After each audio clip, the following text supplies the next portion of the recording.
is Smart, Madu Ajaja, the convener of Open Nigeria and Africa Unite, and the CEO of ONN at Channel 1 at ONN on YouTube. How are you all doing? I hope you are having a great weekend. It's bright, sunny day here. Summer weather here. Perhaps outside is hot. It's always so hot in the summer in Houston. But all the same, thank you very much. It's a pleasure, as always, being a part of you this morning. Yes. Are we ready for another round at ONN Explosive? Yes. What is going to happen today here is going to be explosive. I welcome all viewers, watchers, our fans, supporters from Nigeria, across Africa, here in the United States, and around the world. Yes.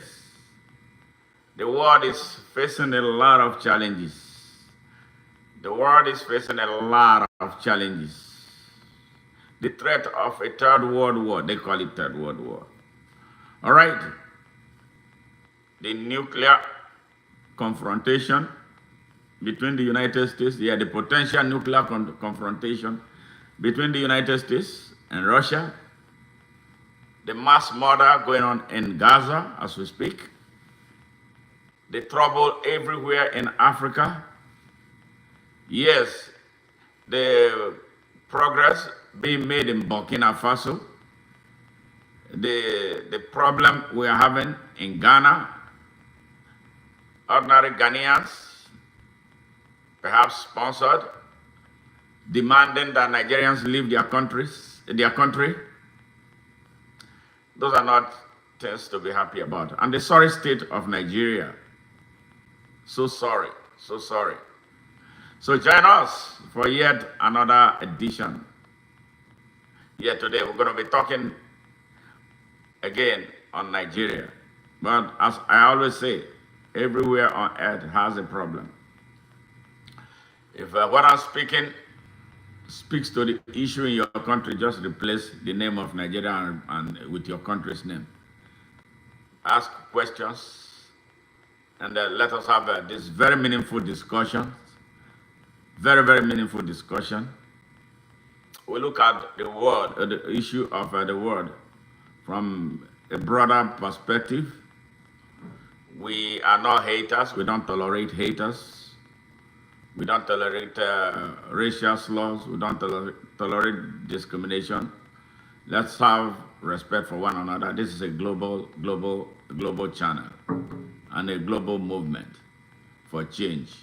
Yes, peace and global security through justice. So I am here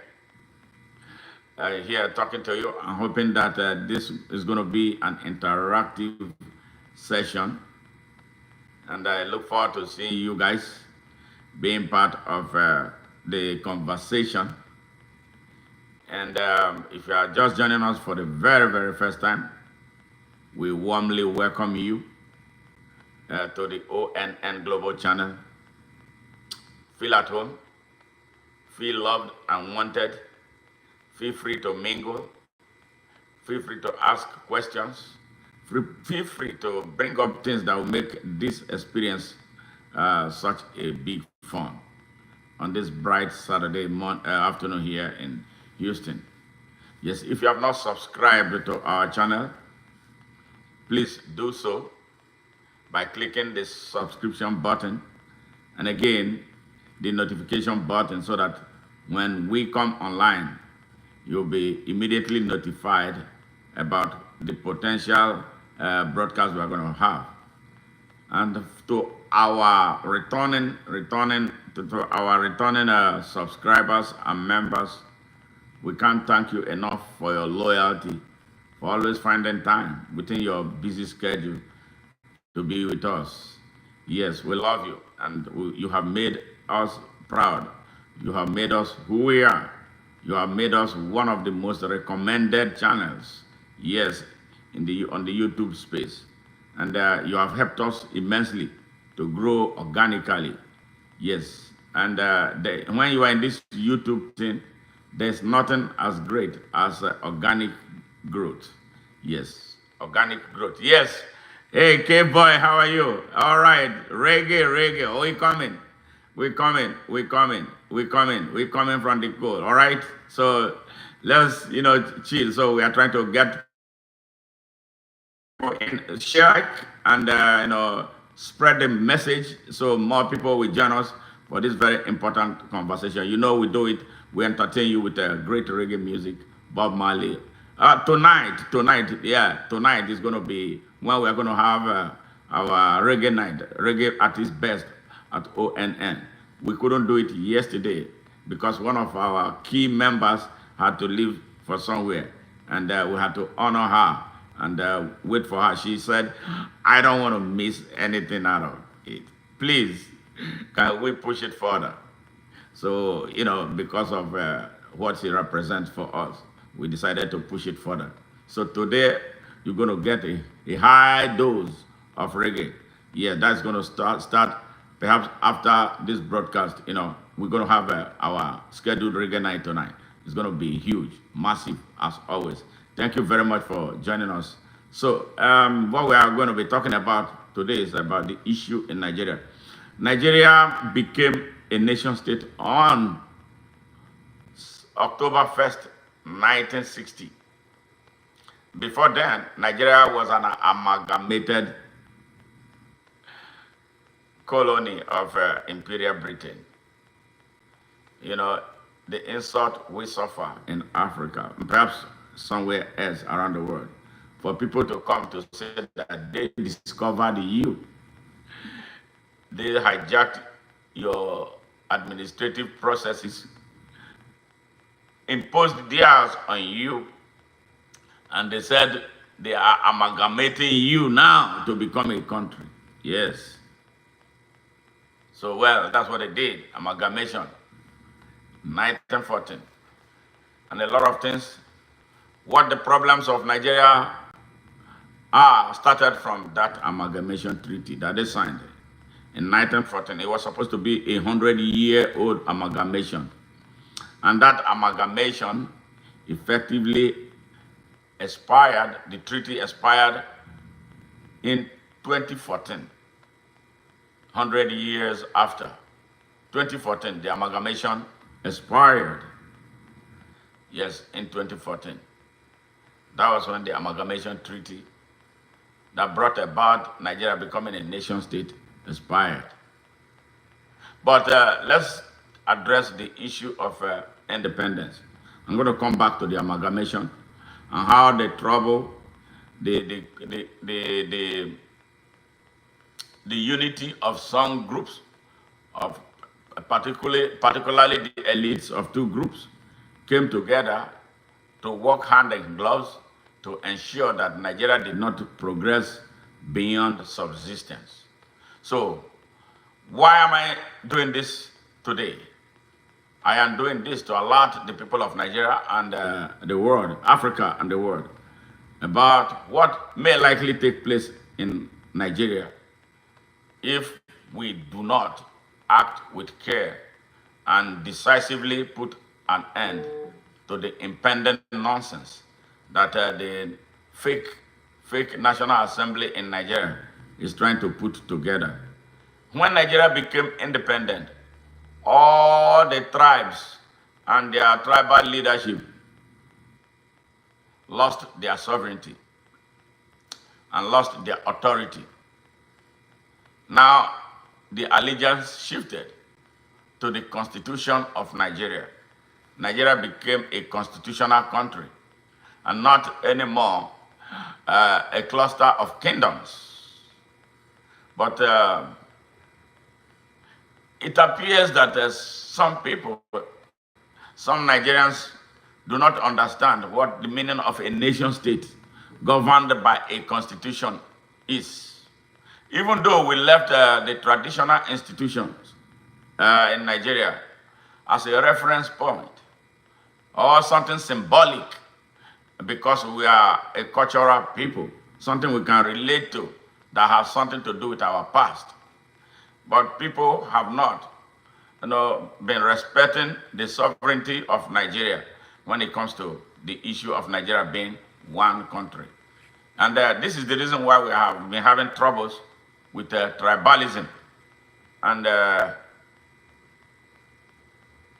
religious nationalism. Nigerians don't understand, for the most part, most Nigerians don't understand that Nigeria is a country. Some elites who benefit from the nonsense about Nigeria do not want the people of Nigeria to enjoy the benefit of their citizenship of Nigeria. So they continue to reinforce these dead old institutions that the independence put paid to. All right. Just a few days ago, someone brought something to my attention, and before we knew it, it became a big national discourse about the National Assembly in Nigeria. Very corrupt, useless National Assembly, an assembly of criminals, and the assembly of thieves, assembly of rogues who cannot do anything, assembly of bandits and masterminds of terrorism. All rogues. I don't even know that if there is any one person in the Nigeria's National Assembly that you can relate to as a good person. No, none of them, because they all came through inordinate means to become senators and members of the House of Representatives that come together as the National Assembly. They do everything but represent the interest of the people. So they came up with this nonsense. Hey, Madeline, how are you? Madeline Newman, thank you for joining. Thank you for joining. Are you ready today? Yes. So you're ready to learn something new about Nigeria, more about Nigeria? Yes, yes, yes. Yes. All right. So they started this discussion about creating two positions. The co-chairman of Nigeria's Traditional Rulers Council, that they have no business. They have no business. And what is happening is the rogue president holding Nigeria hosted, Bola Ahmed Tinubu, they say he's a great politician. He's a thief. I don't know how a thief is such a great politician. He's a master of the game. He knows how to play the game of politics. Politics is not supposed to be anything. Human beings are involved. Blood is involved. Human lives are involved. You are playing games with human lives. And the Nigerians celebrate them. Yes. So now what they want to do, I think they want to create a big, not just only a constitutional confusion or crisis, they want to eventually fast track the destruction, the melting down of Nigeria into a bigger Somalia. Yes. They are waking up something that had been put to rest a very long time ago when Nigeria became a nation state. They want to create two chairmen of the Nigerian Traditional Rulers Council. Tell me what the business of the National Assembly is with the Nigerian Traditional Rulers Council. It is all politics, very dangerous politics.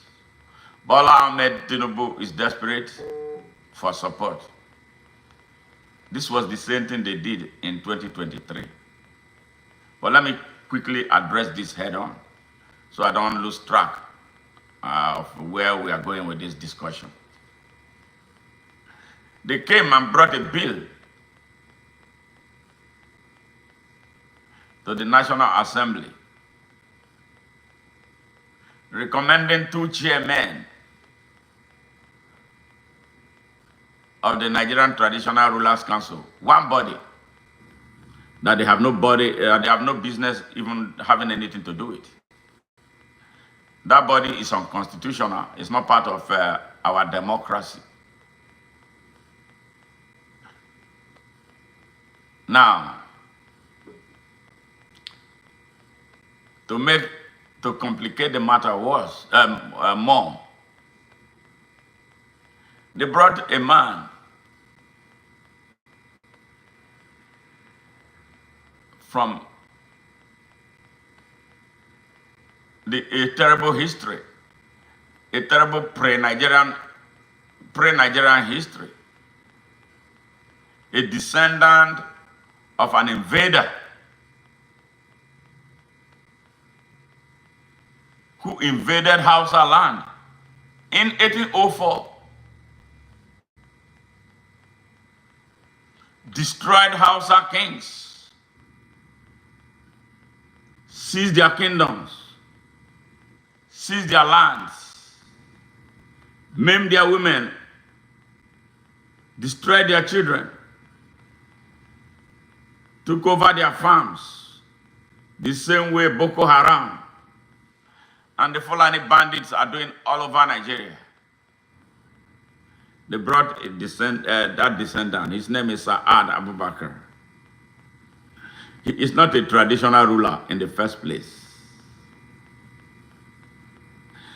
They want to make him the chairman of Nigeria's Traditional Rulers Council. We have never had any such at any time in our history. And then the other chairman was Mr. What is his name? The Oni of Ife. Yes, a young man who was born in 1974. He does not have the biggest kingdom in Nigeria. In fact, this discussion was not even supposed to be taking place anywhere. If the traditional rulers had a way of meeting, I'm sure they had their association, if they had any. I tell you, to be very candid, that institution is the most useless institution in Nigeria. What do? They don't do a damn thing but oppress the people at community levels, seize people's land. There are some who sell one land to two persons, and even more. They connive with politicians to deprive the people of the dividend of democracy, for the most part. If there are some good ones, there are very few in Nigeria, very few. An institution driven by mostly corrupt and morally bankrupt men. Nigeria does not need them. So why pass a law to support what is already hurting Nigerians? That bill is not supposed to be seen anywhere near the National Assembly in Nigeria. That wasn't within the purview of the National Assembly to bring up any such thing and maximize illegality. And then, to make matters worse, to plant someone who is not a traditional ruler. I'm talking about Sa'ad Abubakar, the Fulani Sultan in Sokoto. He is not a traditional ruler recognized in Nigeria. He's not. His ancestors were invaders. If the National Assembly was so interested in bringing about justice, what they should be talking about was to find ways to restore the Hausa kings or their descendants, because the original ones are dead now. Trace them, their descendants, to take over their thrones that were seized by the invading Fulanis. So this is where the trouble is coming. Nigeria is about to be set on fire. And you know where the objection started from? The objection started from the Hausa people. People think that the Hausa people have gone to sleep, that they have been, have been euthanized. All right? The Hausa people have gone through 221 years of subjugation in the hands of generations of Fulani elites. Now they are beginning to raise their fingers and are asking questions about what happened to their tribe. They are asking questions about how, regardless of their numerical strength in Nigeria, over 66 million people, the Fulani tribe, whose population in Nigeria is not up to 10 million, is dominating them through their elites. It was the Hausa people who wrote a petition questioning the authority, questioning the rationale of the National Assembly to appoint someone who is not a traditional ruler by any standard to be a co-chairman, permanent. He always likes to make things permanent. Permanent chairman of the Nigerian Traditional Rulers Council. Just as that position, he forced himself to be permanent chairman of their Council of Islamic Affairs in Nigeria. They love permanent. Ayatollah. We can't have it in Nigeria. So if he wants to be Ayatollah, maybe he needs to go to somewhere, maybe move to Yemen or move to Iran. If maybe they can find him a land. Dan DeLeon, what is it that you cannot understand? Ask us question. All right? Okay, it's a man, you're looking like a Simon Kagwa Njala. I don't know, where's Simon from? Wakanda forever. We look forward to that beautiful Wakanda. Yes. So, the Nigerian National Assembly is about to set the country of Nigeria ablaze through their nefarious acts, masterminded by the rogue president of Nigeria, who is in a desperate search for an extension of his illegality beyond 2027. This was the man who lived here in the United States. I'm talking about Bola Ahmed Tinubu. He lived here in the United States. He was a drug dealer here. The system here arrested him, took him through prosecution, found him guilty, but they gave him an option of paying restitution. He paid nearly 500,000 US dollars in restitution for killing Americans. His commercial drug selling activities led to the death of thousands, if not millions of Americans. You know how drug works. When a man is destroyed, it impacts his family. It impacts his generation. The effect is generational. A notorious global drug dealer. Maybe, perhaps worse than Escobar. Yes. He returned to Nigeria. He became a senator. From being a senator, he became a state governor for 8 years. During his tenure as governor of Lagos State, he amassed so much wealth. In fact, he took over everything. Yes. He took over the entire economy of the states. Ran the states. Amassed so much money ahead of his presidential run. When he decided, he funded Muhammadu Buhari's election. Muhammadu Buhari died just a few weeks ago. The grand commander of Boko Haram, known globally. Yes. And then when Buhari finished his tenure, he came with a coined a word that they call Emilokon. Emilokon in a Yoruba language means it's my turn. So they now take turns. So they don't care about the feelings of the people.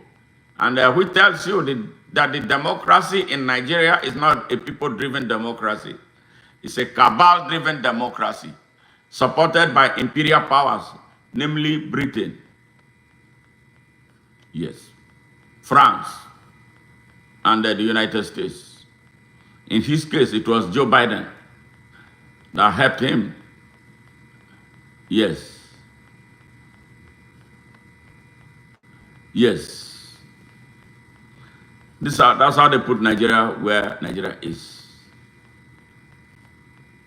The election that brought him to power was anything but free and fair. It was a fraud against Nigeria and its people. All of the country's strategic institutions were violated and compromised. The status of Abuja, as written in our constitution, was violated to make him president. The armed forces compromised. The other security agencies were all compromised. The server on the election day went down. He was declared winner in the dead of night when the people of Nigeria were sleeping. And quickly he moved into the defense house ahead of swearing himself in on May 29, 2023 as the country's president. And since then, Nigeria has not known peace. Since then, Nigeria has been on a progressive trajectory to destruction. That is where we are. Now, 2 years into his tenure, economic meltdown, insecurity worsened, infrastructural breakdown, everything is falling apart. The currency has gone crazy. Our currency is not worth a paper towel.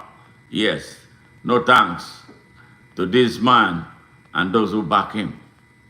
And one of the men who backed him to become president, against all odds, he even raised hell, threatened the people of Nigeria, was this Saad Abubakar. Saad Abubakar. Yes, the fake Sultan of Sokoto, an impostor, sitting down on the throne of the ancestors of the House of People. He says, Sultan, how can a minority man be the Sultan of a majority? Yeah, that is apartheid that is taking place in Nigeria. Apartheid that will spend billions of dollars and men to fight against in South Africa.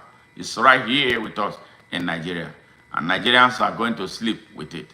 And with this, it's time to reward him ahead of the next election. Yes, ahead of the next election. So the rogue president found a man they call Bako to introduce this bill at the National Assembly. The bill has escaped through the second reading. So this is why, with you Nigerians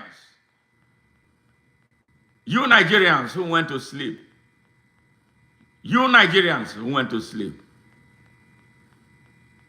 you Nigerians, you went to sleep. You are seeing it once again. This is not the first time this type of thing is happening. Yes. If you are not careful, it's going to happen again. They declared him winner. They declared Bola Ahmed winner of an election that he lost. And you did nothing. You did nothing. All you did was complain feebly.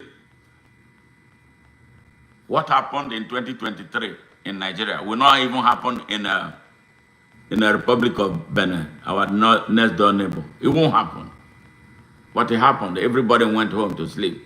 We love to adjust. They will continue to slap you, slap Nigerians. Yes. So Nigerians, yet this is another one. All right, some of you believe in the traditional institution. It's time to defend your traditional institutions across Nigeria. Will you do it? Will you let that bill scale through? When are you going to take action? Will you let them pass that bill into law and allow a man with ties to terrorism become a permanent chairman of the Nigerian Traditional Rulers Council? Will you risk it? A man who will be silent when Fulani bandits are sacking villages across the country. You know, you've been hearing about Islamization. Yes, that is Islamization being handed out on a platter of gold.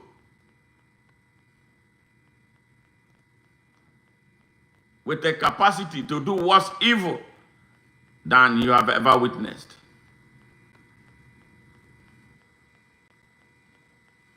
Yes. While you are busy talking about 2027, when we did not settle the issue of 2023, and now the monster holding you hostage is throwing in another one, and now you are all in disarray, I would think that this is a fight you should wage. And I call on, where are the traditional rulers? Where are the other traditional rulers, the real traditional rulers in Nigeria? I've not heard any of them say anything. They are scared because they are mostly corrupt. They are scared because they all go there to collect what? Bags of money. Oba of Benin, where are you? Oba of Benin, where are you? Yeah, you are supposed to be the leader. Your kingdom is supposed to be the most sophisticated, the most organized, the best, the one, the vestige of a kingdom that stood against European imperialism.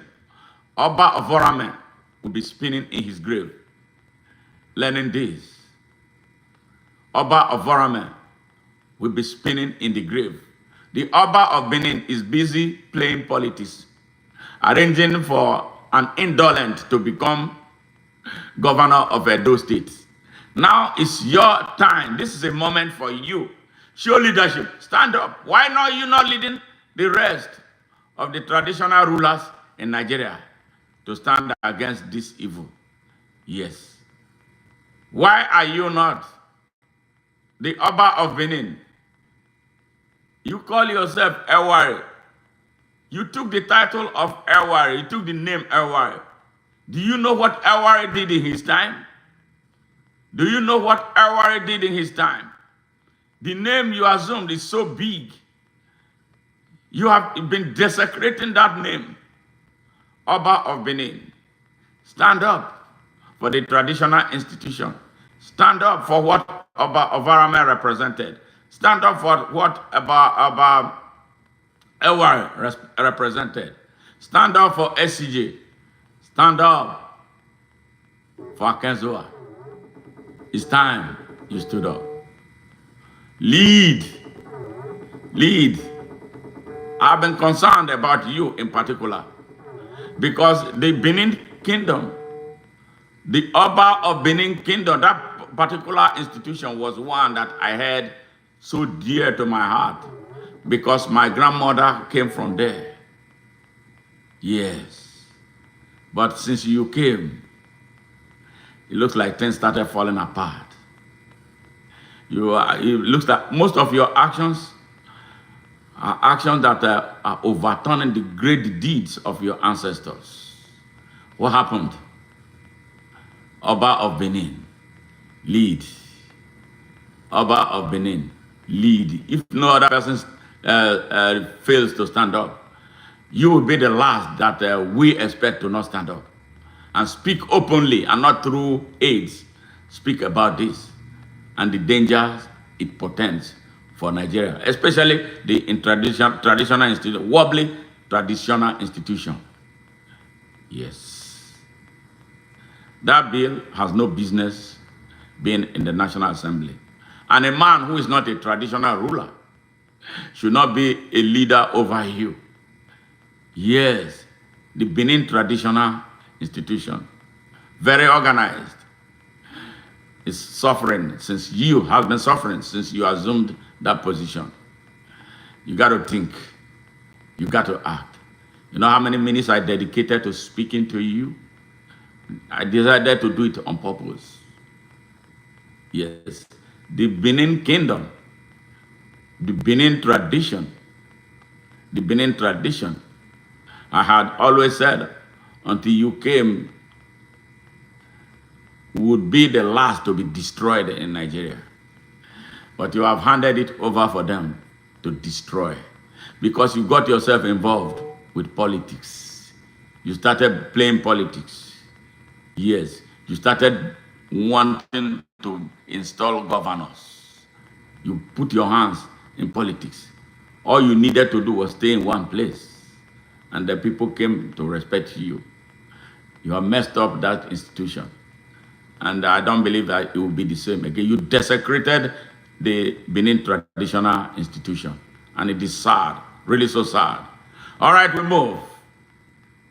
Where are the other traditional rulers across Nigeria? Alafin of Oyo, where are you? Oba of Lagos, where are you? All right. Yes. Tortiv, where are you?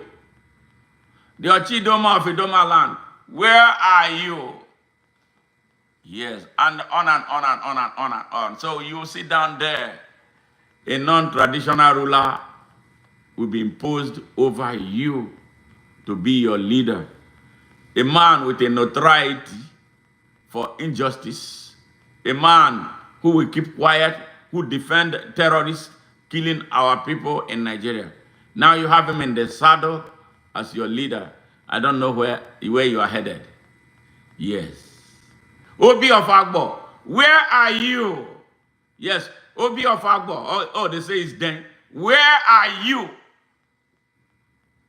Den of Agbo. Where are you? Why are you silent?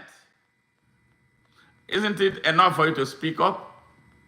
Where are you? If you knew your tradition, if you know the importance of the position you are holding, and then looking at those people who run around, they call you subjects. Where are you? Why are you not standing up for them? This is it now. Why are you not standing up for the traditional institution in Nigeria? Yes. Yes, Nigeria is doomed. I agree with you, I'm sure, by its corruption. The corruption has reached an intolerable dimension. Yes, everything is corrupt in Nigeria. Everything. Every damn thing is corrupt in Nigeria. No exception. Can you imagine a bloody descendant of a terrorism being elevated to be the leader of traditional rulers in Nigeria? Can you imagine what criteria was used? This is a man who will keep quiet as his tribesmen are destroying Nigeria. And he's part of it. Bola Ahmed Tinubu, I warned Nigerians. This man has come to destroy Nigeria. And he has an idiot in AKPABIO, a Senate president, to do all his bidding. Well, AKPABIO, we hear now, is critically ill in a London hospital. And people are asking me to pray for him. Pray for him for what? What kind of prayer do they want me to say for him? How am I going to position myself to pray for AKPABIO? A man who put over 60,000 people in a stadium he named out after himself because of his silly birthday, 60th birthday. Yes, he put all the jobless people in that state on the stadium stand to be hailing him and praising him. People who could not eat, people who have no jobs. He did not create any jobs as governor. He did nothing. Oh, they say he built a stadium. He beautified the place. But the people have no jobs. What use is a stadium? What use are roads when the people cannot be employed? Thousands of young people are on the streets there without jobs. He has no conscience. And then he was made the minister of Niger Delta affair, where oil money was presided over. He put lion's share of the money in his pocket. Why should I be praying for him because he's ill? Why did he not go to the hospital he built in Akwa Ibom? Why did he have to be flown to Britain, London, to be treated? Nigeria has some of the best doctors all over the earth. Why couldn't he build world-class hospitals where he could be treated? And we blame Nigerians. Nigerians, blame yourselves for what you are suffering. Blame yourselves. Corruption at all levels. Corruption in the grassroots of Nigeria. In Nigeria, we ask you, good people will come out, please elect me. Let us go and fix Nigeria. They will tell him, no, give us money. You have no money. Even though he gives them money, because they have already entangled themselves in a court with these criminals who rob them, they will still go and line behind them. That was how we have an illegal president. That's how we have a terrorist as vice president. President is drug dealer, certificate forger, and identity thief. Vice president is a terrorist with ties to Boko Haram. Minister of Defense is a terrorist with ties to bandits. Yes, who are fighting and mining gold in Zamfara state. Yes, Nigeria, a lawless country, very lawless. And they don't want us to say it. If you say it, they will say you are unpatriotic. Why should? Patriotism is speaking truth to your country. And that is exactly what I am doing. Whoever wants to die should go ahead and die. Yes, the world needs to hear about what is happening in Africa's richest country, with some of the smartest people on earth, scattered all over the world, now being chased about in Ghana, South Africa. Who knows where it's going to be next? Yes, and we fold our arms and allow these criminals to continually destroy our country instead of standing up and then putting them out of place. And this is what we are supposed to be doing. Why should a rogue appoint a good person as anything? So, Bola Ahmed Tinubu wants to, yes, appease those who have him come to power. So that is why he wants to make Saad Abubakar a non-traditional ruler, the chairperson or co-chairman of the Nigerian Traditional Rulers Council. And then the next one to him, Nathan Ogunwusi, yeah, the owner of Ife, is from his tribe. See them, see what they are. You see how they are. You see how they are. Yeah, from his tribe. Then the other one is a Muslim, like a Muslim ticket. That was what they were talking about when they were coming to power. And the Saad was one of those who made it possible for him. They gave him a terrorist as his vice president. He is a Muslim. Yeah. I don't care about anybody's religion. I care about who can deliver for the people of Nigeria. But they amplified the Muslim thing about it. Yes. And it was a big thing. Those who claim they are Christians, they are cowards for the most part. Spineless people. They only bark, but they can't bite. You say you are a Christian. Yes. Now, this one will sail through. Where is your can?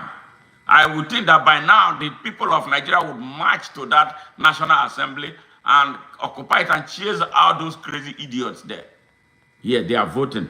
You don't know that if you are being represented by anybody, that you have a duty to call that person to order, to call him, to hold him accountable. No, Nigerians will sit down, they will pass the bill. Oh, National Assembly has passed the bill. From where do they derive their powers, if not from you?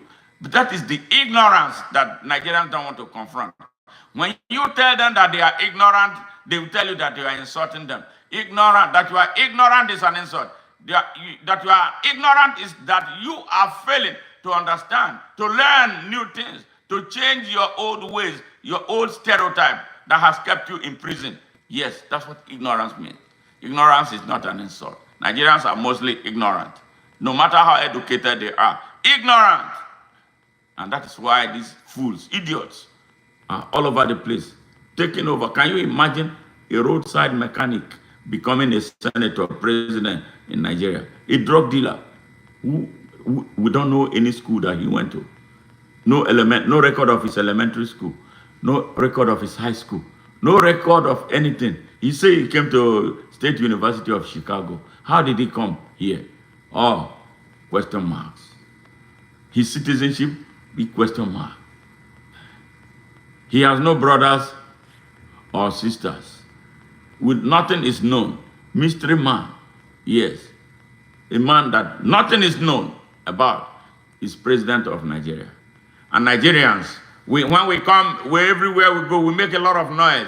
We are so intelligent. But simple common sense, we don't have it.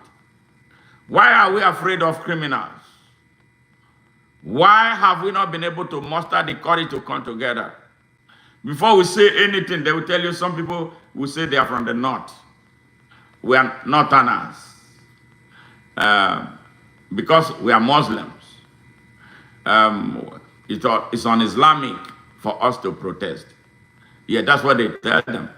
The oppressors lie to them that it's un-Islamic for them to, you have to pray for your leaders, even if the leaders are killing you. And the ones that are Christians are fake Christians, fake pastors are telling them, pray for your leaders. Why should I pray for a leader that is killing me? That leader should die. He should die. Because a lot of people have died because of their bad policies, because of their wickedness. They have no right to life. Right to life is sacrosanct. It's God-given. But these guys have destroyed, they are wasting a lot of Nigerian lives through their policies, through their fraud, and through their corruption. Yes. Do you know how much it cost Nigeria to treat Buhari, and he still died? The amount that I saw was enough to build 5 hospitals, great hospitals in Nigeria. Yes, that is the tragedy of African leadership. They can't do anything in their countries. They can't build anything. When they are sick, they move to America. When they are sick, they go to London. When they are sick, they go to France. Now, they don't ask, and even the ordinary fellow Nigerians, fellow Africans, we don't ask these questions. And even when we ask them so feebly. We don't match our question with action. We don't stand up. Yes, rock and roll. You love Jamaica. All right, I love Jamaica too. All right, I love Nigeria. I love the United States. I love the people of the world. Yes. Have you seen any American leader coming to hospital in Nigeria? Have you seen any British president coming to seek treatment in Nigeria? When they do come, do they spend, I don't even think they spend overnight. They are in a hurry to go. Because what is important to them is that we continue to give our resources to them.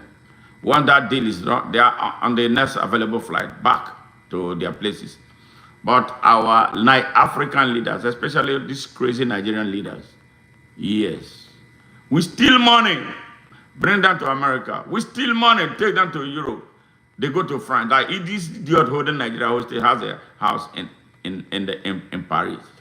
Every so often he's there. He spends more time in France than spending on Nigeria. Yes, this is how foolish, how retarded. When you tell them, they get angry. Yeah, they are followers, they are foolish idiots, sycophants. We get angry. And even they are dying. They don't see reason.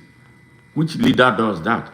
AKPABIO demonstrated a crass irresponsibility by taking himself to the UK to seek treatment, which means he has no confidence in his country. And any leader who does not have confidence in his country is not worth being a leader. Yes. So you ask me to pray for him.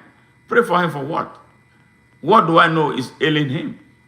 And this is the man who has been taunting poor people in Nigeria, telling them that, poverty is something normal for them, placing a criminal as a priority over the people of Nigeria. Yes. So he's sick. He can go to hell. Yes. I don't want to wish him dead. But a lot of Nigerians have died because of him. Because of his inaction. Because of his wickedness. Yes. Because of his corruption. Because of his arrogance. Because of his pride.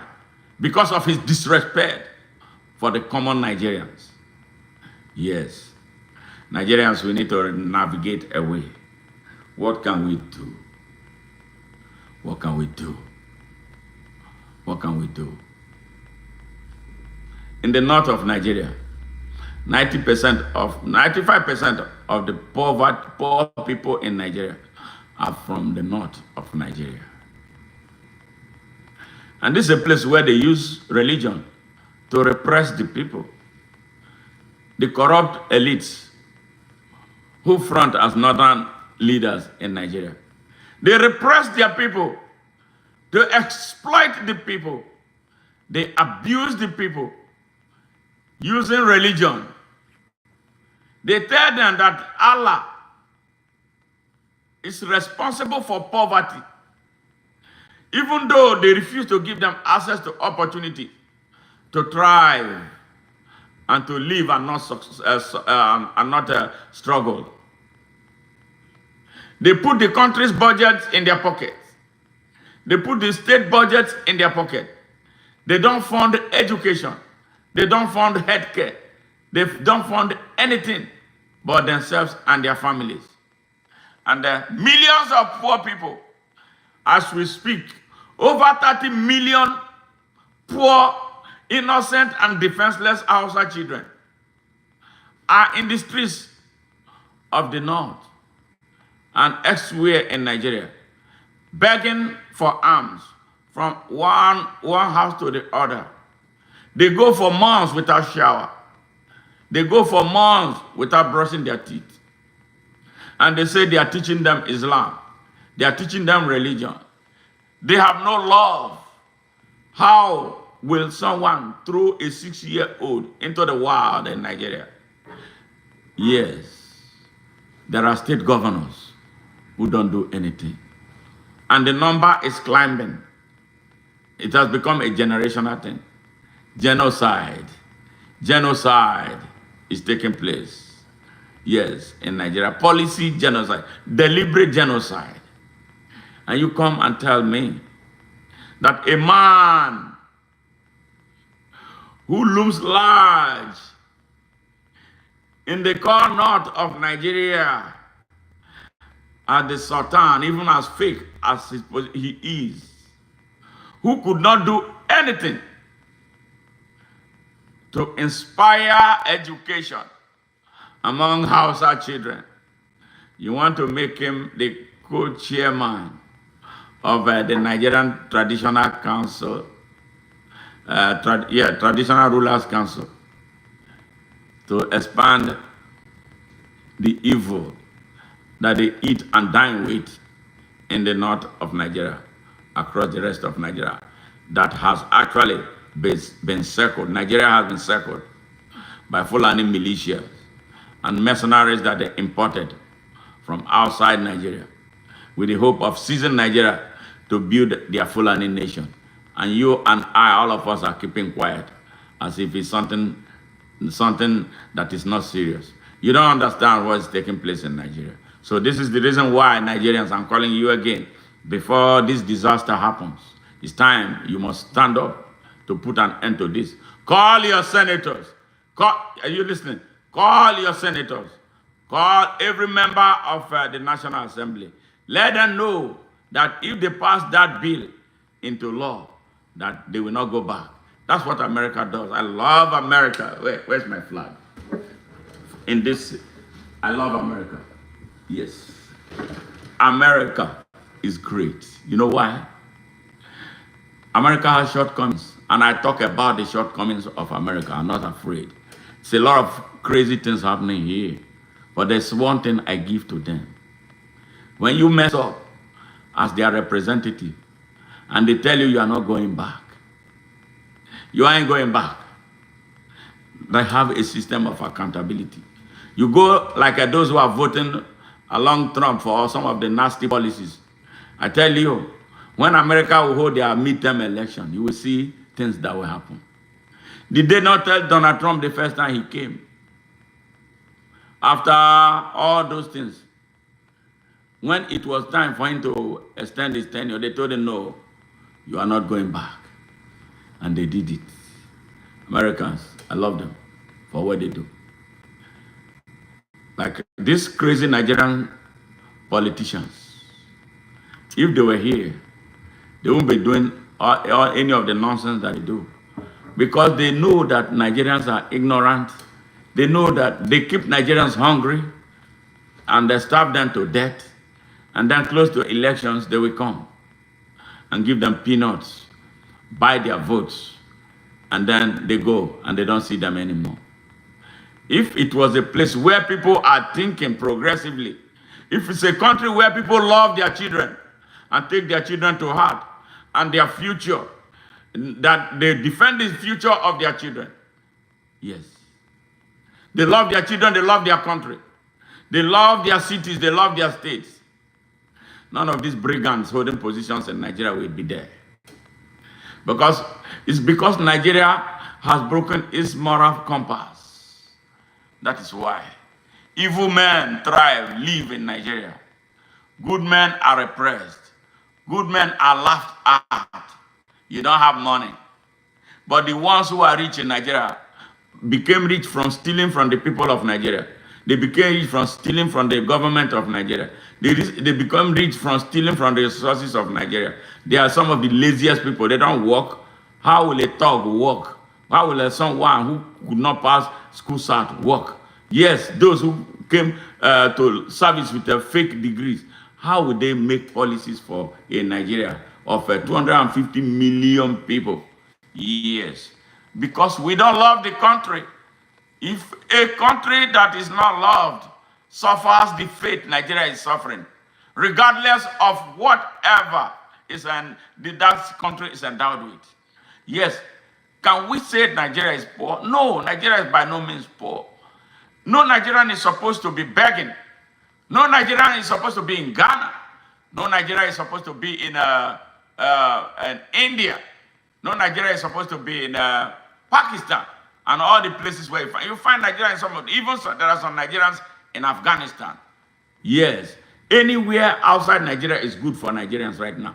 You won't find Nigerians in Libya in the number that you are. You find them in Italy if the resources of Nigeria were put in the hands of those who could manage them. They are talking about 2027. Nigerians will still do the same thing that they know best and then come around and be complaining. Yes, I've never seen, I'm a Nigerian, proud Nigerian. I've never seen a people like my people. Why are they driving us everywhere? Why are Ghanaians now asking Nigerians to leave? Even with what Nigerians are putting into the Ghanaian economy. Yes, Nigerians have invested so much in the Ghanaian economy. But the behavior of a few will quickly trigger off something. And then before you know it, it's amplified. And I feel so disgusted now. They are narrowing it down to Igbo. Igbos must go. Yes. We have a country. We failed to build the country. And now we are taking insult from everywhere on earth. The ambition of a young Nigerian is to leave Nigeria. If he's not doing the Yahoo, or if he's not doing the Yahoo Plus. Nigerians have grown so ignorant. Nigerians have grown so careless and carefree that they don't care about their country anymore. They don't love their country. They don't see any reason why they should love their country. Yes, beautiful country. What can we do? This fraud must not be allowed to sail through. Saad Abubakar is not a traditional ruler. And to make it worse, he is a Confucianist. He's a jihadist. Jihadist! Nigerians, you want a jihadist to be the co-chairman of your country's traditional rulers council? Nigerians, do you want a jihadist? You know what a jihadist means? A jihadist is the one who want to take everything by force, by violence. They have started it, and you think it's a joke? He is behind it. He's part of those who are masterminding banditry and terrorism in Nigeria. Nigerians, you have been afraid of hearing this. Yes, Bola Ahmed Tinubu knows him. The country's security system knows him. They know him. They know him. They know Erufai. They know Atiku Abubakar. They are all part of this. Do you see Atiku say anything? Whenever they kill people, Fulani bandits go out there to destroy people's crops, destroy their farms, seize their land, and drive them away from their community. Have you ever heard Atiku saying anything? So this is why you Nigerians from other parts of Nigeria, something is wrong with us in our brains. You still can't organize to repel these people. They are taking our villages one after the other, displacing our people. Do you see everywhere they displace, what do? They take it over. And the owners, the original owners, never go back there. And we say we have a government. Which government kind of government is this? We have an armed forces that fight alongside with Boko Haram, yes, to decimate Nigeria. Nigeria, I don't want to say one bad word because I love the country. I believe we can turn it around. But turning it around requires work. We must work. We must sacrifice. We must stop dancing. We must set aside dancing. We must stop listening to Burma Boy and Flavor. Yes, we must stop listening to P Square. We must go to work. Go to our communities. Do whatever we can to retake Nigeria because Nigeria is about to be violently taken away from Nigerians. Philip, Nigerians are weak. Yes, I have Nigerian genetics, but I've noticed we are not able to rise up and bring down our oppressive rulers and overcome our divisions among others. Thank you very much, Philip. You are very right. But we were not as bad. In my time, we stood against this army. We stood to find our way. This generation has a big problem. Is this generation? Yes. This generation, they don't want to do anything. They don't even know who they are. How many of Nigerian young people know the history of Nigeria? And now to make things worse, they have removed the study of history from the country's academic curriculum. Yes, and this to make the people idiots. Is that not scary? And that is why we are standing in the gap, to tell them, the point you raised is very valid, division. Why are we divided? We are divided by tribalism. Even as bad as Bola Ahmed Tinubu is, destroying everything in Nigeria, making Nigerians die in quantum. You will see some Yoruba people who are defending tribe. Even as they are dying, they are defending their tribes. They are defending that symbol of idiocy. Yes. Even as they are dying, they are at the point of death.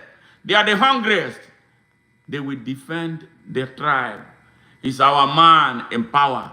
He must have his 8 years.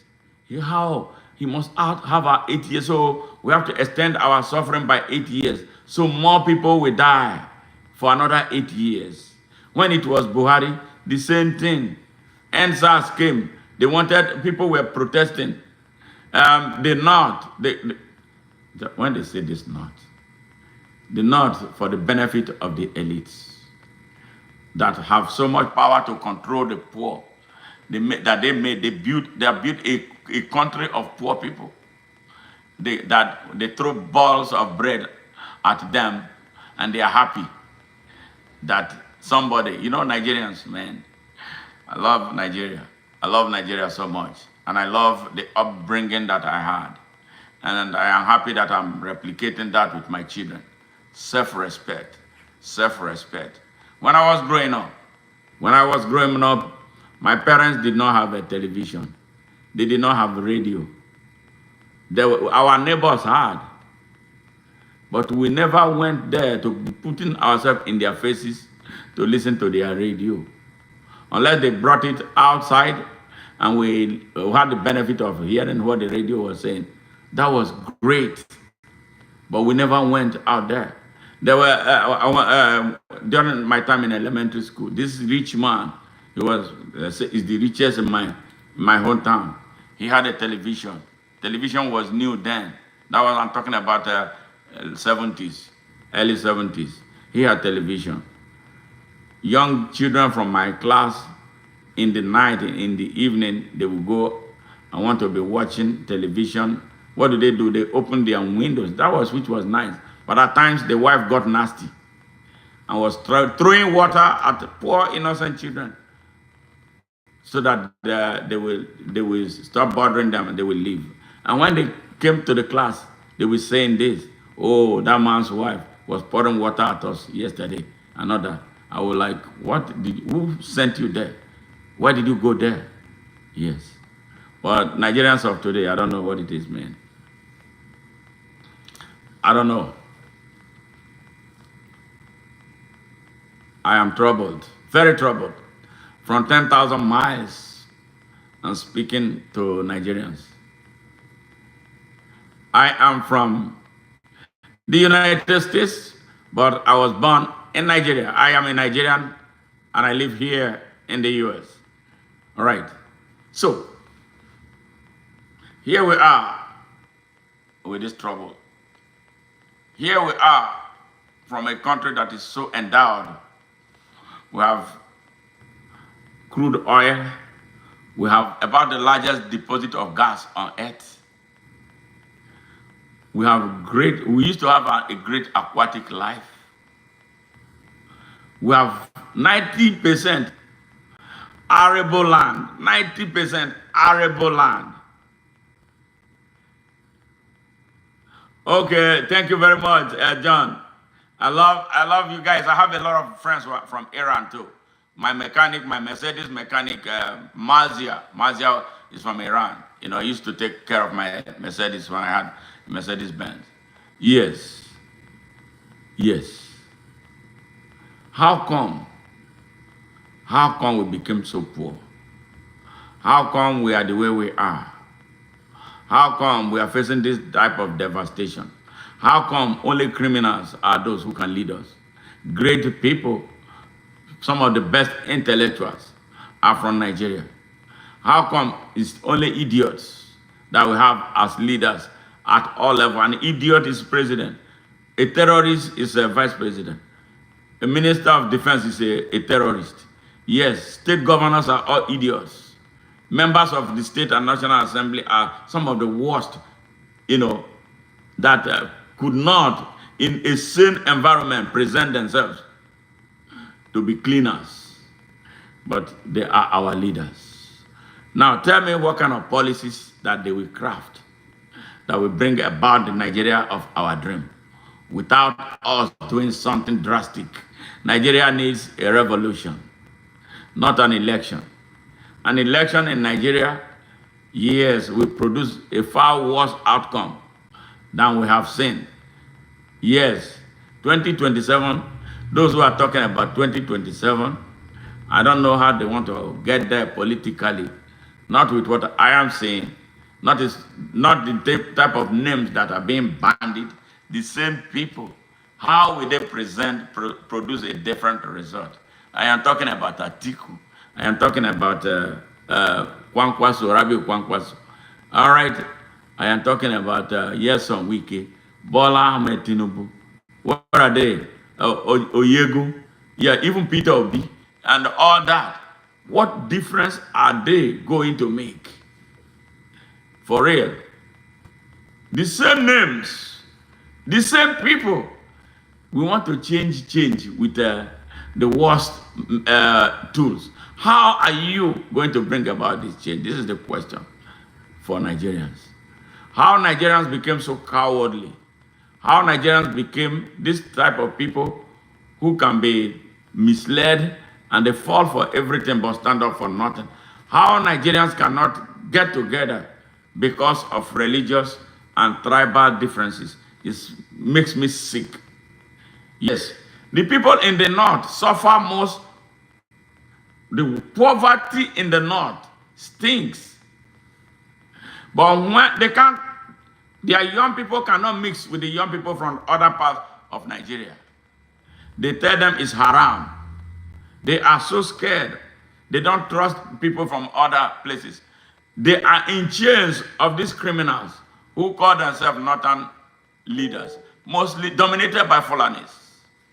The same people who have been oppressing the Hausa people for 221 years. Yes, until now. All right? How? They can't. You will tell a young man from Kano, will tell you I'm a northerner. What is northerner? And for that reason, he cannot go into any relationship with somebody from the so-called, the South has no leader, there's nothing. And when you talk about the South, there are many tribes in the South. All right? People from different places in the South. That is a place where you cannot tell someone to go and kill someone. Maybe until recently, and he goes out there to go and kill the person without asking you a question. He's not going to do it. He will ask you, why do you want me to kill this man? But in the north, I'm talking about the Fulani north, not the other ones that are now fighting to have a distinct description for themselves, middle bed. In the far north, the Fulani controlled north, even though they are the minority. Fulani elites holding that place hostage. Yes, one man will come and say he's feeding a whole village.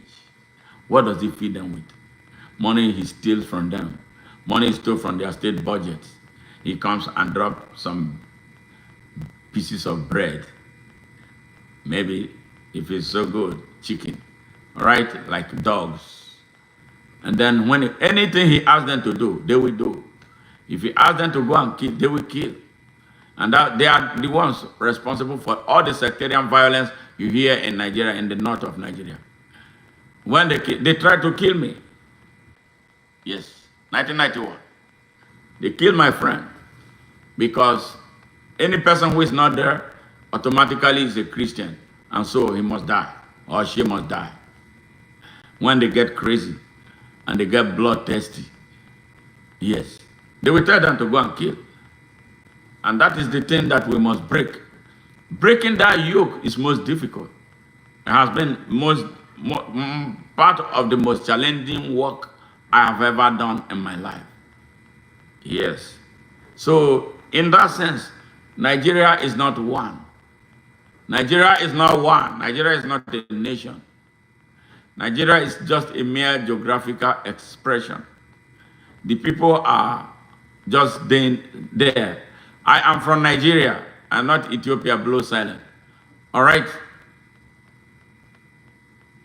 We need a leadership that can bring the people of Nigeria together. So this is the problem we have, where the zone presidency, yes, any sane country will not be involved in the business of zoning presidency. Instead of creating a system that will only produce the best to make the country better progressively. Yes, so now they are talking about northern presidency. The presidents have to come from the north. When you have that type of arrangement, what is the country? That is no country. That is no country. The flag I have is a Rastafarian flag. So maybe if the Ethiopian color matches it, that is fine. The flag is Rastafarian flag because I'm a Rasta man. And we love Ethiopia. A lot of stories started from Ethiopia. So even if you say it's Ethiopian flag, there's no problem. But the green, white, green that you see there is Nigerian flag. Then, of course, the American flag. If you have your country's flag, you can send them to me. I will be more than happy to put them up here because I collect flags. That's one of the things that I do. I have a lot of flags that I've not been able to put up. So maybe waiting the next 1 year, I'm going to be putting up a lot more flags here. So it is, I'm a global citizen. I don't have no country. I love humanity. So that's what to do. And that is what I represent for Nigeria. And that is what I represent in Nigeria. I'm tired of this tribalism. Tribalism has not helped Nigeria. And it will never help Nigeria. We have done it for 64 years. The country is still on its belly. So isn't it time we tried something? Why can't we try something else? Why can't we say, okay, let the best lead us? Why do I have to? It's no longer democracy if it has to be zoned. It's no longer democracy. If it is not what the people choose, it's not a democracy. It is stupidity. It's idiocy. If the people choose, yes, democratically, what and who they want to represent them, it is democratic. And then Nigeria will be on the path to progress. But with what they do,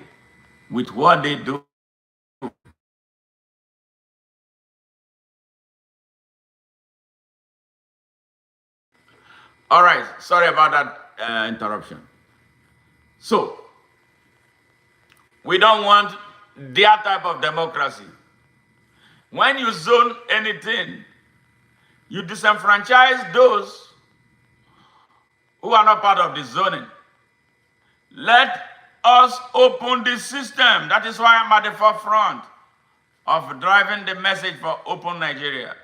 Let us open Nigeria. If we open Nigeria, the best of Nigeria will come to leadership. The best of Nigeria will be product of good leadership. That is what these people don't want. And the people who hate it most are the elites in the north of Nigeria. Yes, that claim that they are northern leaders. They don't believe in Nigeria. They hate Nigeria. They don't love Nigeria, but they don't want to leave Nigeria alone. They want the resources in Nigeria. So that's why they are using violence and all kinds of, and this is a little minority in Nigeria. So this is the question before the majority of the Nigerian people. I'm talking about the aggregate of other ethnic nationalities in Nigeria. What are you doing as your country is being violently seized and is being eroded? Why can't you come together? Why can't we come together to say, hey, enough is enough. We have suffered enough for 64 years. Let excellence take precedence in Nigeria, and then we drive it from there. Yes, and this is what is needed now. These people set Nigeria back on all fronts. Admissions into the universities are what? They are what? Rationed. Even if you are from kind of the brightest candidate from a part of the country, you score very high marks. And someone who was denied the best of teaching, who could not pass, is given a priority to be admitted into a university. Yes, this is what is happening in Nigeria. The same thing is happening in the armed forces. You see people, officers who cannot read and write in Nigerian armed forces. They are officers over bright intellectuals. Yes, you see the frustration it takes to be a Nigerian. Why should we be having a quota system in Nigeria instead of serializing the best? These people refused, right from independence, they refused to hire the best teachers to teach the children there. They will tell you that if they want to hire a teacher, they will not hire a Nigerian if they cannot find their own that is well half-baked. Yes. Where are you from? Slime. Yes. They will hire nobody and they teach them crap. They can't pass. But they want to be at the point. They are directors in the ministries, but they don't know anything. Yes. When it comes to policy, they don't know anything. It's crazy. This Nigeria is not working. That is not a country. It started in 1914. Now I'm going to run you down to how it started. Yes, how it started. How it started. 1914. Northern and Southern Protectorate were put together, all right, for the administrative and economic convenience of Imperial Britain. The Achilles heel of what led to the wreck that the world has become today. But they don't take responsibility for that. And this is the reason why the rest of the world must start holding them accountable. They hate it. They put this together. There were 6 persons who signed on behalf of what became Nigeria. And guess who they were? There were 2 Fulanis, 2 Fulanis, 2 Yorubas, 2 Yorubas, 2 Fulanis, 2 Yorubas, 1 Kanuri, who happened to be the Shehu of Borno, and 1 Efik, yes, who happened to be the Obong of Calabar. 6 out of the country's nearly over 400 ethnic nationalities. Yes, they did not take cognizance of the importance of these people to come to a round table for them to agree to start a country. 6. 6. 6. 2 Fulanis, 2 Yorubas, 1 Kanuri, and 1 Efik. Yes. Yes. Yes. That was how the fraud called Nigeria started. But we are in it. And you know what? Those were the elites of Nigeria at the time. And you know what? 22 Britons had their signatures in the amalgamation treaty. It was 22 Britons versus 6 of those years whose signature brought Nigeria, sadly, into being. And as victims, you are from Cameroon? Yes. As victims, and as people with inferiority complex, for the white man, they were so subdued. But they were able to build a connection, relationship between themselves or among themselves. And their relationship became generational. From 1914 to 1960, they have expanded their relationship. They have now, it became a family relationship. And if you trace the history of Nigeria and the history of holding Nigeria hostage, you will see that the people doing this were from the families of the amalgamation signatories. Those Madam Fodio's children from the Fulani race, either their children or their followers. The 2 from the Yoruba land, you see the trajectory of those who followed them was a familial trajectory, generational. We own this country. That is their attitude. It's a typical Fulani man will tell you that Nigeria belongs to them. They own it. And every generation is told that they are the original owners of Nigeria. They're always aligning.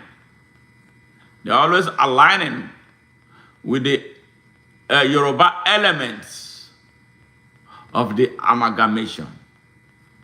I am speaking history here. I am not doing what I'm doing to offend anybody. But I am a Nigerian. I'm a victim. I must talk about it. I have a right to say it. Many don't understand what happened to Nigeria, why Nigeria is the way it is. If you want to understand what happened to Nigeria, you must go back to the history of amalgamation. Even before the amalgamation, these people were already relating with one another. So how did they find them? How did they put them together as the ones that will sign the Nigerian people's part of the amalgamation treaty? How did they find them? They found them somehow. They were relating. They were dealing. So when they decided to form a country out of Nigeria, they were handy. Usman and Fodio's children, the British supported them to defeat the Hausa people. Yes, that was the relationship. Why did they not pick the Igbos? The Igbos fought them. Fought them. You hear about Jaja Wachuku? Yes. King Jaja of Opobo. He fought them. They did not allow them inroads. Those who did not give them trouble were the ones that they chose. They picked them and say, here, let's build a country here. This is what you benefit. This is what you benefit. So they started that relationship. The Madam Fodio portion of the family of these criminals had a relationship with the Yoruba elements of the signatories. And then the Shehu of Borno, on the other side, a Muslim, maybe did not have a loose tie, because I know that they resisted, they fought a fight with the Fulanis trying to take over their place. They did have a huge fight. And then they went to the Niger Delta, where I come from. Why did the Obong of Calabar get into the picture? Because the Obong, Calabar was a part of the place because of East Coastal proximity to the coast. The British navigated there, and they loved there, and they started a place there. They said it was part of their capital then, not capital of Nigeria. As people say that Calabar was a part of capital of Nigeria. It never was, because there was nothing like Nigeria at the time. Yes, it was Royal Niger Company. Yes, there was a time they were at Asaba too, you know. So certain that record said. So that's the relationship. So they had their ways of picking these people. So they built a relationship. And then amalgamation was signed in Zungeru, in what became a Niger state today in the north of Nigeria. So, you know what I'm saying? A relationship existed. So if you trace back what is been happening and the actors of Nigeria to date, you see the elements of this relationship. They have this, we own this Nigeria mentality. They are the reason, even though the amalgamation treaty existed. Okay. Yes.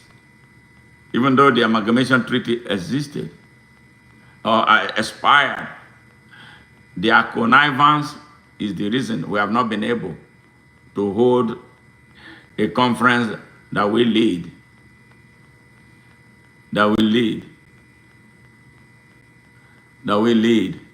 to the emergence of a new Nigeria. So if you are intelligent enough, you want to ask questions, you want to understand, go back to 1914 and start tracing. And you will come to the conclusion that I have. Hey, so people, thank you. I will be telling you about the journey of Nigeria to independence, wobbly independence.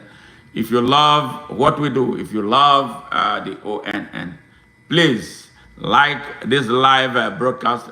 I will appreciate you, giving us thumb up, like what we do, share our message, And then, we love you, those who have liked.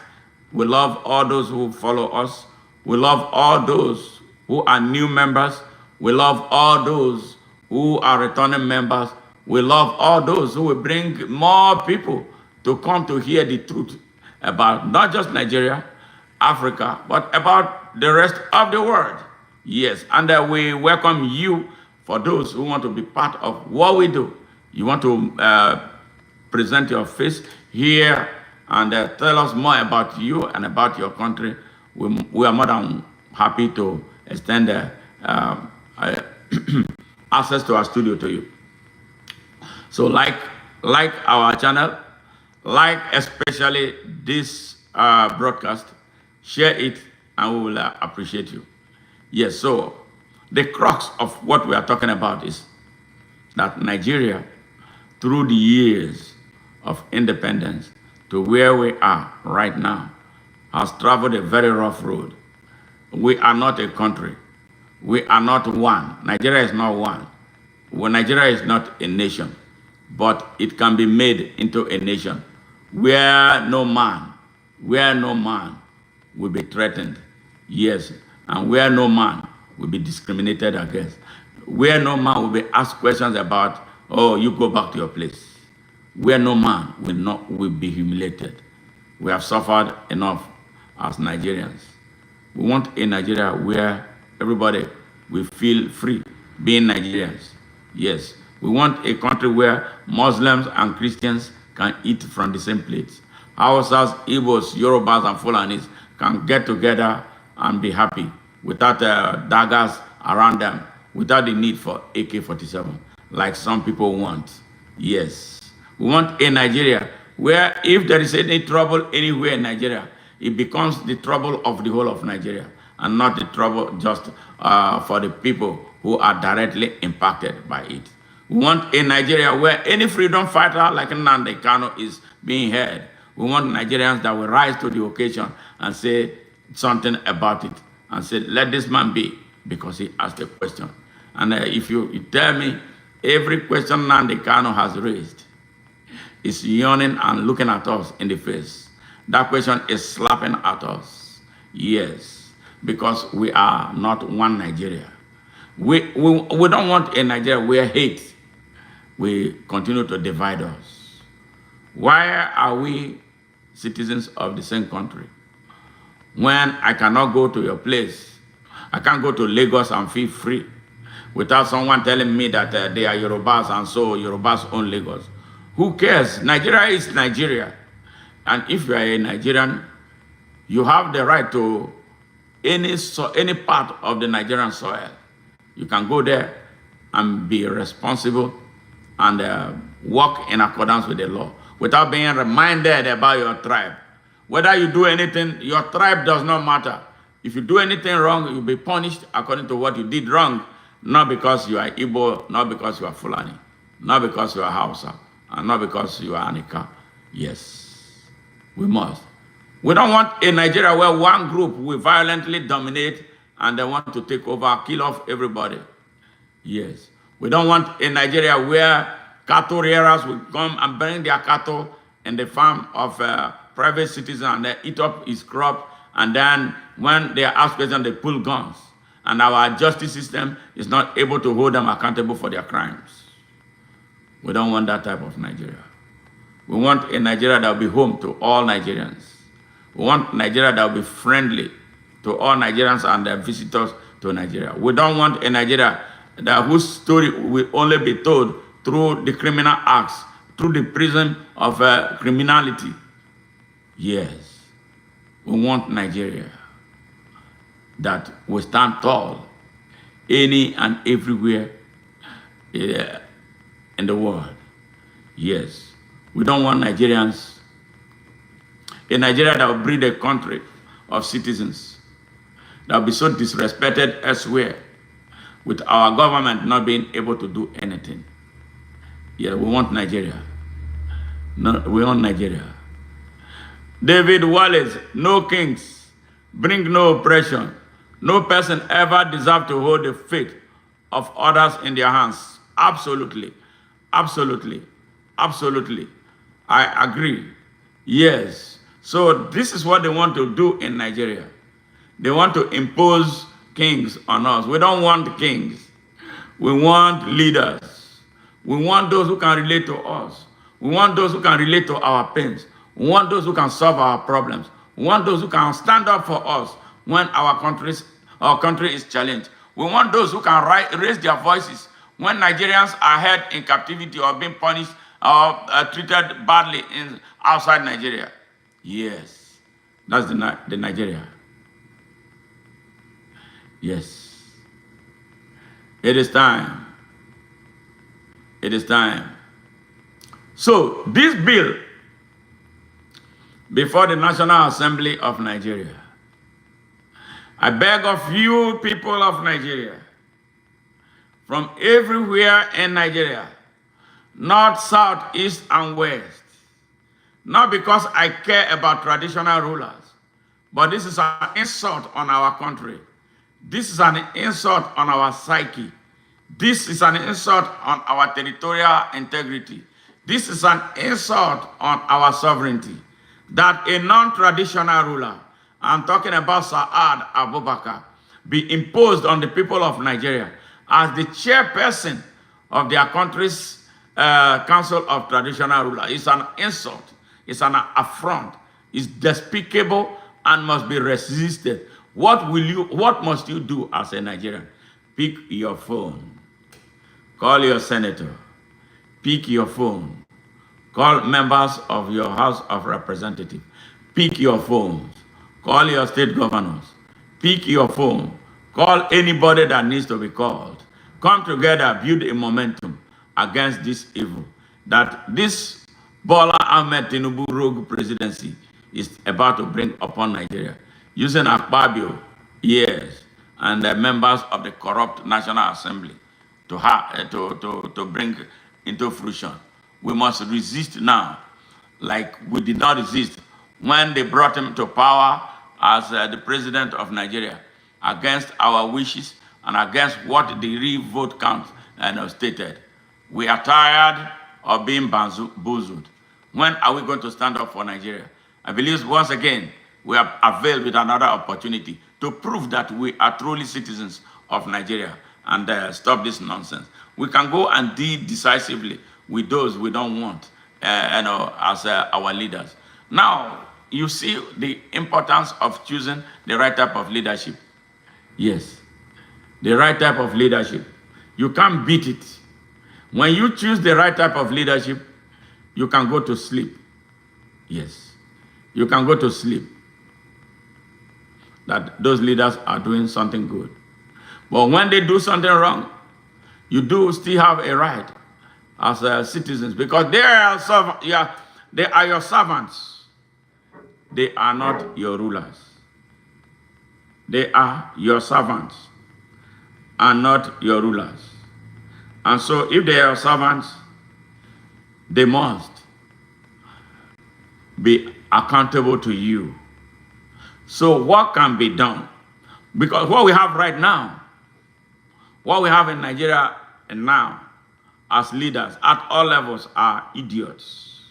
So what can be done to stop Nigerians from recognizing, from electing, recognizing, and celebrating idiots as their leaders? Yes, I make bold to call them idiots because they are idiots. If they are not idiots, Nigeria will not have the greatest number of unemployed people. If they are not idiots, all roads in Nigeria will be paved to international standards. If they are not idiots, Nigeria should be boasting of 24-hour electricity. If they are not idiots, Nigeria will have water flowing in every home right now.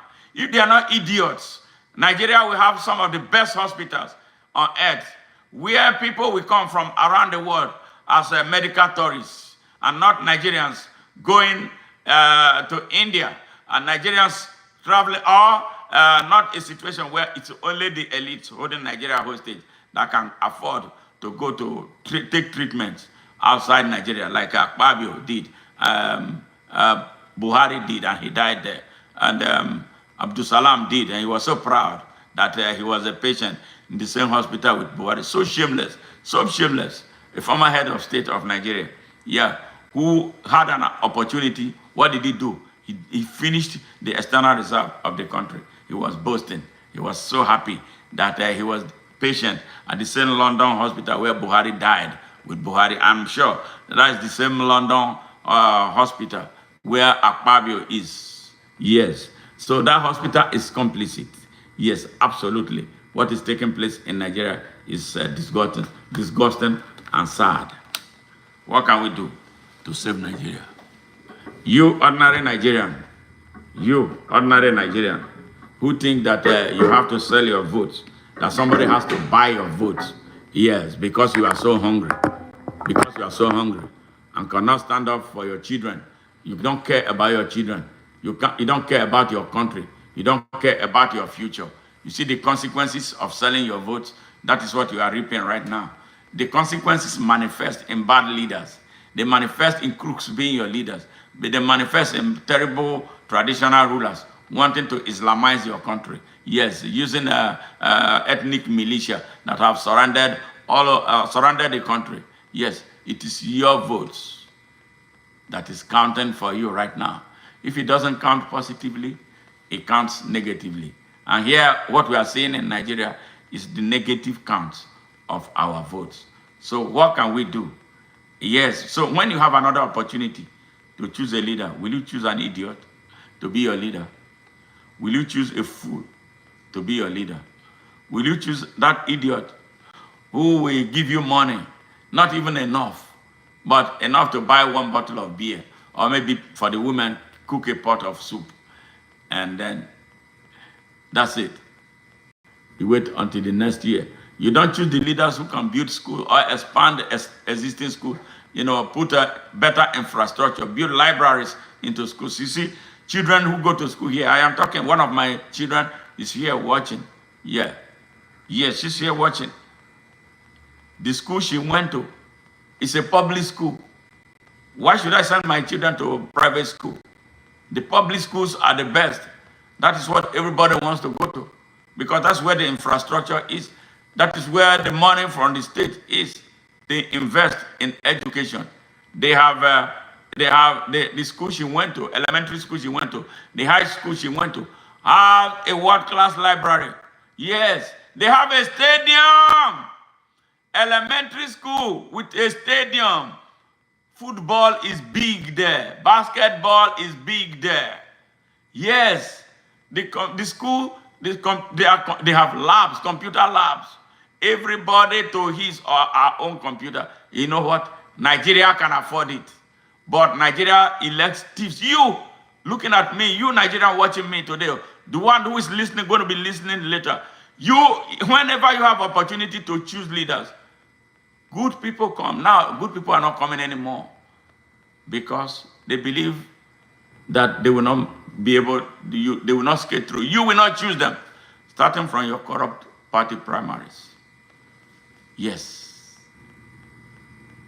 The schools my daughters went to, my children went to, they were all well equipped. They were public schools. Public schools. So when somebody tells me, oh, my child is in a private school in Nigeria, I'll be laughing at you because it makes me angry. I didn't go to no private school. School was good at the time. We didn't have so much, but there was that willingness to teach and the eagerness to learn. The teaching and learning environment was good to promote teaching and learning, and we learned. You wonder why I turned out the way I am? How many young people are able to express themselves these days in Nigeria? Yes, how many? Did you see a state governor of Edo State who could not read? He couldn't read. He was presenting a budget. He could not read. He was so frustrated. Oh, he said, this one is too difficult. Yes, a state governor that is governing over 4 million people. Yes, so imagine the kind of policies such an illiterate we put together, educational policies. And I'm sure he has a commissioner of education who is maybe perhaps a professor, and they cannot talk to him. because everybody wants to keep his job. When you are a governor, you are like a god. Like a president of Nigeria is the most powerful with access to doing evil in his hands. The same thing with state governors. The only thing they cannot do is to protect their people. Yes. And they say they are chief security officers. When they are sick and dying, they'll be telling us to pray for them. Like we should pray for AKPABIO. They say we should pray for Senator AKPABIO. Yeah, because he is ill and was flown to a London hospital outside the shores of Nigeria. Instead of the one he was said to have built in Uyo as state governor of the state for 8 years. Quite frankly, since somebody told me this, I have been wondering why I'm being asked to pray for him, a criminal. Yeah, and how to word my prayers for a man who had an opportunity to make a difference, but he chose to do otherwise. A man who will go into the television house and say nonsense, disrespect the people of Nigeria, especially the poor. Yes, he is sick. Who cares if he's sick? Millions of Nigerians have been dying. And their name did not come up for mentioning anywhere. 49 people were beheaded in Borno State the other day. We did not hear anything. Yes. People are dying on the roads every day. Nobody is doing anything. Terrorists have been kidnapping people. Over 100 people have been kidnapped in my hometown. And nobody, it barely made it to the news. Because one idiot, AKPABIO, is sick. You want us to bring down the flag of Nigeria. Did Buhari not die? Yes, Buhari died and he was buried like a rat. Yes. So where is Buhari today? With all the evil he did against Nigeria, including letting Boko Haram and Fulani bandits roam wild without them doing anything to stop them because he was their grand commander. He died. Yes. I will die one day, but I'm a Rasta. Rastas don't die. I will live for my good work that I'm doing. That is why I'm not afraid. AKPABIO will die if it is time to die. And he will be remembered for his evil. So why am I praying for him? Pray for him for what? Nobody should pray for him. Any person who likes me, who loves what I'm doing, should not pray for that fool. A man who disrespects women, who abuses women, who has no respect for anybody, a leader who has a Senate president who did not even win an election, and somehow they smuggled him in, and he became a Senate president. You would think that people like that will just turn around and start doing things right. No, he gets worse. He gets worse. They get worse. Tell me any Nigerian leader that you will die for. Show me one. South Africa has Mandela. You know, even years after his death, when you say Mandela in South Africa, his name evokes a kind of feelings, emotion, strong emotion, because he was a good man. He was a good man. When you talk about Bob Marley, what do you hear? People get happy.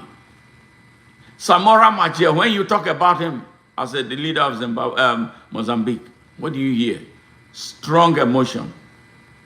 J.F. Kennedy here in the United States. When they talk about J.F. Kennedy, what do you see?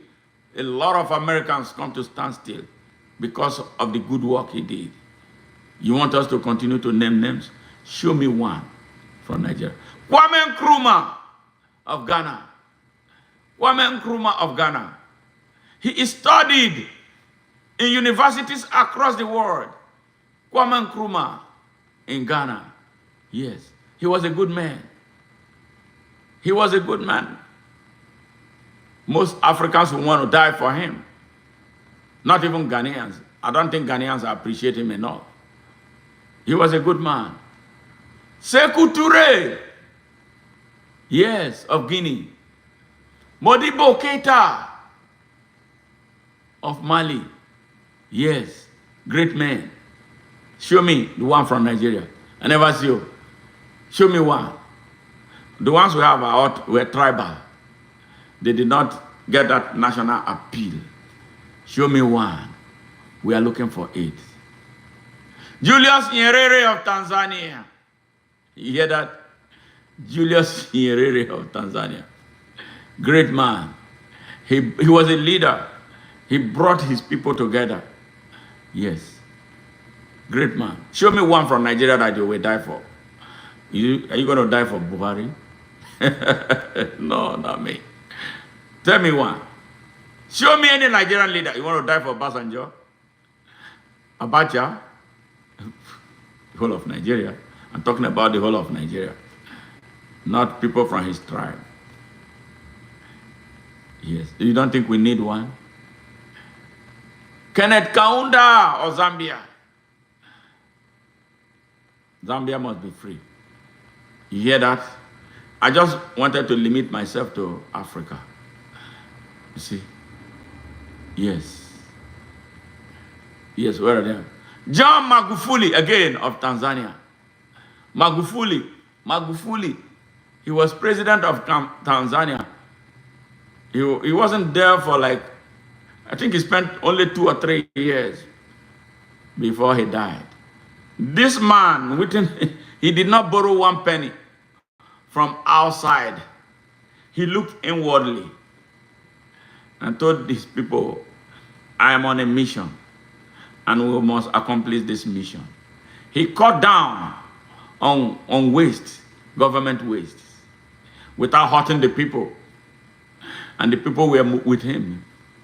Within a space of 3 years, President John Magufuli turned Tanzania around. Yes, sir. Magufuli, he built rail systems. He transformed Tanzania. 3 years, not even up to 3 years. No external borrowing. The West was angry that he did not come to them to beg. Who knows what killed him? He refused to yield to pressure from IMF and those crazy European-driven institutions. That was John Magufuli of Tanzania. Within 3 years, Tanzania came back alive. But I'm sad today that Tanzania is going down, because his president, his deputy, the woman out there, has gone back, has invited the vultures to come and feed off and destroy Tanzania. It's sad what we do. So this is where we are, Nigerians, honestly. How much I love you and how much I love the country from 10,000 miles away from you. And I still have the kind of feelings, some of my friends, some of my colleagues, some of my fellow diasporans, they think I'm stupid. Sometimes they call me, when are you going to get tired of all this? Nigerians, you are preaching to them. They don't hear anything. They have given up their life. They have given up. Nothing can be done to change Nigeria. I resist them. And I still believe that Nigeria can be changed. Why not it be this generation? Why can't you join us at Open Nigeria? Yes, join us at Open Nigeria. We can make things work for you. Open Nigeria is the way. Yes, that's the only way. Not the ADC coalition. The ADC coalition, they want to change Bola Ahmed Tinubu. And those people were with Bola Ahmed Tinubu in 2015, when they desperately wanted to change Jonathan Goodluck, who actually did not do anything but wreck the country and open his votes for criminals to wallop it. They came with this idea of APC. They had their way, changed him. Buhari became president. For 8 years, Buhari violently destroyed the country.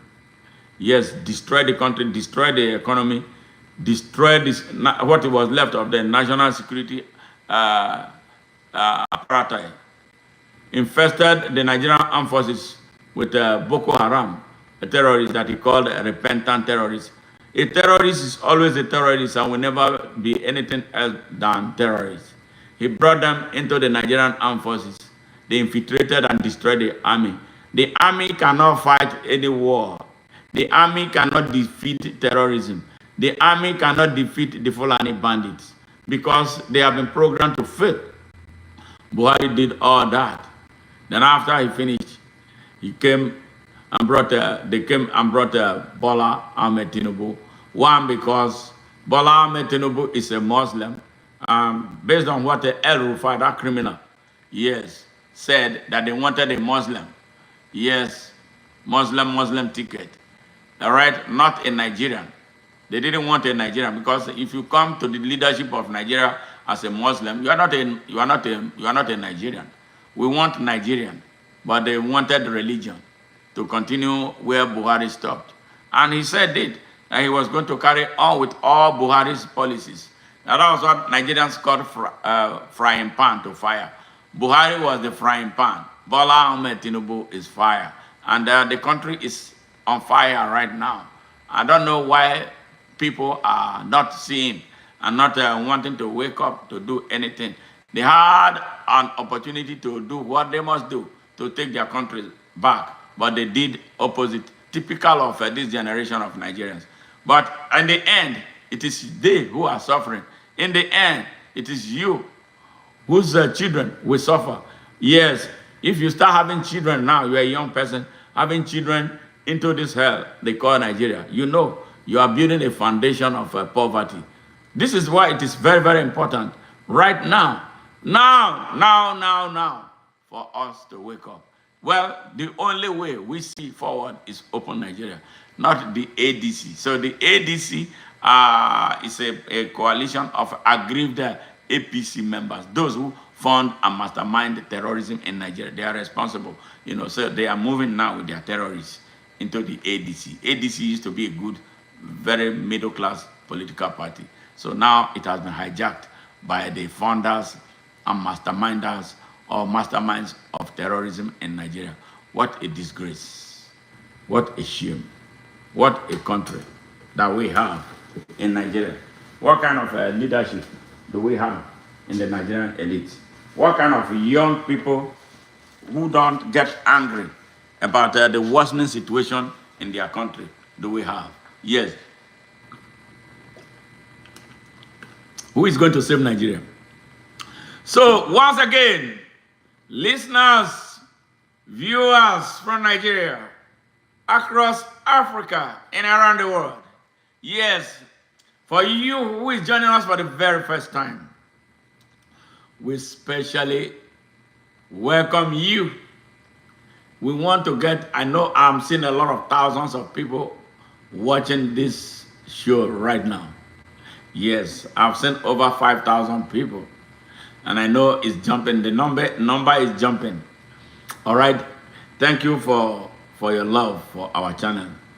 Thank you for out of the millions of channels that are everywhere, you find a home at ONN. So we call on you to subscribe. We would be most happy that when you leave here, before you leave here, you subscribe to our channel. And we made a deliberate policy to grow organically. Yes, we don't grow through any other means. We grow through interacting with you like normal human beings, because every time you come here, you are going to meet people who are interested in solving either their nation's problem, Africa's problem, or world's problem, or share their perspective about what is to be done or what needs to be done. We love you for that. So subscribe to our channel. If you are here for the very first time, visiting us for the very first time, we don't want you to leave. We want you to continue to be part of us. And those who want to increase their relationship with us by becoming members of our movement, will appreciate it. Just click the join link and then register to become a member. There are opportunities, that are reserved, perks that are reserved for members. There are some messages that we put for exclusively members only for a few days until we release them to the general public. And then you support us, whatever you can do. We do a lot of work. We put our work together. We support causes in Nigeria and Africa, and then we are going to expand globally. Where anything happens, we have source of doing anything to support those who support causes. So if you support us with giving us gifts and sending us super thanks of any amount you can afford. We will appreciate you and help us support those who support this work. And to come up with a broadcast, we do a lot of things to get to the point of broadcasting. So whatever you can do to help, to support, to help us grow and reach more people, so YouTube can continually recommend us to people who will appreciate it. Thank you very much for being part of us. And to our returning subscribers, loyalty is something that we don't toy with. We love your loyalty. We appreciate you for being so loyal. Whenever I go back to the statistics, I see the number, the percentage of our people who return. It's high, very high, in the 90 percentile. So which means we are doing something good. And it makes us feel really great that we have such a high number. Continue coming back, and feel free to make suggestions to us, about how we can grow and get better. If anything that we are doing wrong or not doing well enough, let us know. And the ones that we are doing well, help us amplify it. All we are looking for is to grow into a global force. And with you, I know it can be guaranteed. We love you and really sincerely and deeply appreciate you. To cap up what we are doing today, there's a bill right now at the National Assembly. Nigeria is a democracy. It's not a kingdom. Some people don't understand that. So our job is to help the ordinary Nigerian understand the difference between a kingdom and a nation state. Yes, before independence, there were so many kingdoms in Nigeria. And those kingdoms enjoyed territorial integrity, their territorial space and sovereignty. And the king was the all and all. He was their king, he was their leader. Whatever he says was what happened. By implication, it was a dictatorial setup. But it worked for those who lived in that era. Yeah, but now, when Nigeria became independent, it became a democracy ruled through a constitution. The allegiance by the act of declaration of independence had to shift to the constitution. Our allegiance is to the constitution of Nigeria and no more to traditional rulers. Even though they kept the traditional rulers or the traditional institution as a reminder, symbolic reminder of what we were in the past, and not because they can do anything that can impact us. They do not have constitutional power to do anything. All right? So at independence, they lost their sovereignty. They lost the power that they had as the leaders of their various kingdoms. So we became Nigeria, and the citizens became Nigerians with allegiance to the constitution. So what am I telling you, Nigerian? That a traditional ruler, I'm not telling you to be disrespectful, but for me, no traditional ruler has a power over me. No, you don't. And they don't have power over you. But I am not saying disrespect them. If you believe in their system, go ahead. I don't believe in the system anymore. I've turned my back on it. But something came up. All right? They still have, tradition. Some of them don't practice the tradition anymore. You can't be a traditional institution, an African traditional institution lead, and you are building a church in your palace. It doesn't make you traditional anymore. Or you are suddenly erecting a mosque in your palace. It doesn't make you a traditional ruler anymore. So that is you have lost the tradition. The traditional institution practice strictly African tradition. All right? Are they practicing it anymore? I don't know. Maybe some. And those who are practicing it, are they practicing it the right way? Again, I don't know. Yes, so there was this bill out of the blues. Nobody was expecting it. This is an institution that has no relevance to our democracy. Yes, we respect the people who occupy their fellow Nigerians like us. Whatever respect, symbolic respect, gesture you want to give to them, that is fine. But they don't have constitutional powers over you or mine or I or the whole of Nigeria. So somewhere out of the blues, somebody called Bako perhaps one of Bola Ahmed stooges introduced a bill to the country's National Assembly appointing, aiming to make Sultan Abubakar in Sokoto. I find it difficult to say of Sokoto because of the constitution of that part of Nigeria. All right. He's of a different tribe, Sefulani. And the majority of the people who occupy Sokoto, who own Sokoto, traditionally, before the country became a nation state, were the Hausa people. And when I mean overwhelming majority, the percentage of the Fulanis in Sokoto should not even be up to 5%. And then out of this 5%, one man comes out to say he is the Sultan of Sokoto over the Hausa majority. And they don't have the same tribe, they don't have the same tradition. When you go, the only thing that hold them together is Islam. Yeah, and that's it. But tradition-wise, their traditions are very different. And then you make him, because of the invasion of Sokoto by his ancestors. All right, they have been revolving this around among themselves. All right, now it's Sultan over Hausa majority. Very unjust, very unfair. All right, and they expect Nigerians. All right, so that is the Sultan in Sokoto. So they brought this bill aiming to make him the permanent chairman of Nigeria's Traditional Rulers Council. I'm talking about traditional rulers for over 400, maybe 500, if not even more, traditional rulers in Nigeria. One man from Sokoto who is he's not a traditional ruler. He is not a traditional ruler. But somehow, because they have always been in power, the Fulanis elites have always been in power in Nigeria. Let me blow your mind, my guests, my visitors, those who watch me from around the world. If I'm wrong, tell me that I'm wrong. I fought apartheid in South Africa as a student. My voice added to the voice of millions of Nigerians. Some Nigerians gave up money. Some Nigerian civil servants gave up part of their salaries to fund the anti-apartheid groups fighting for the liberation of South Africa.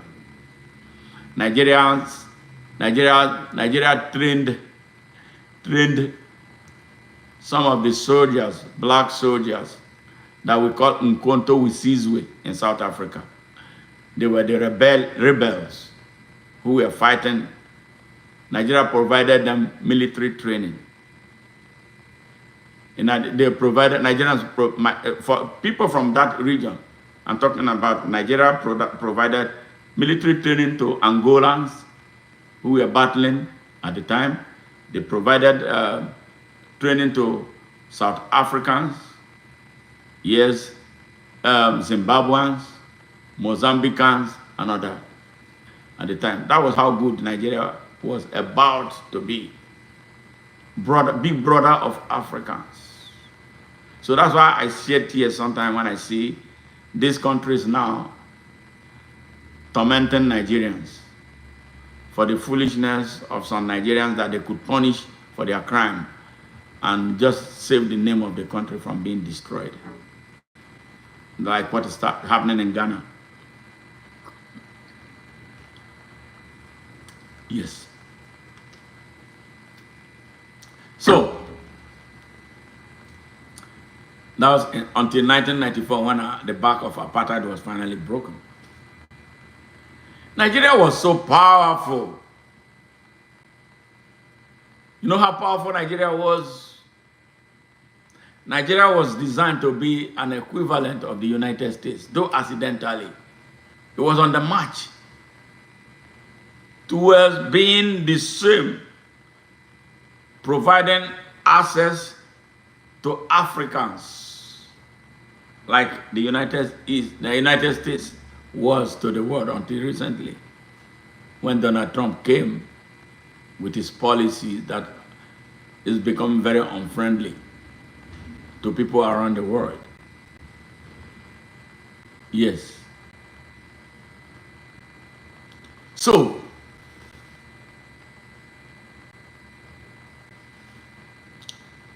they brought this bill to make a man who is not, in the first place, a traditional ruler. He's an Islamic leader. Because the Fulanis held the country hostage for as long as they have held her, Fulani elite. 10 out of the country's heads of state were from the north. Yes, 10. And all of them have either direct or remote ties to the Fulani race. 10 out of 13. 10 out of 13.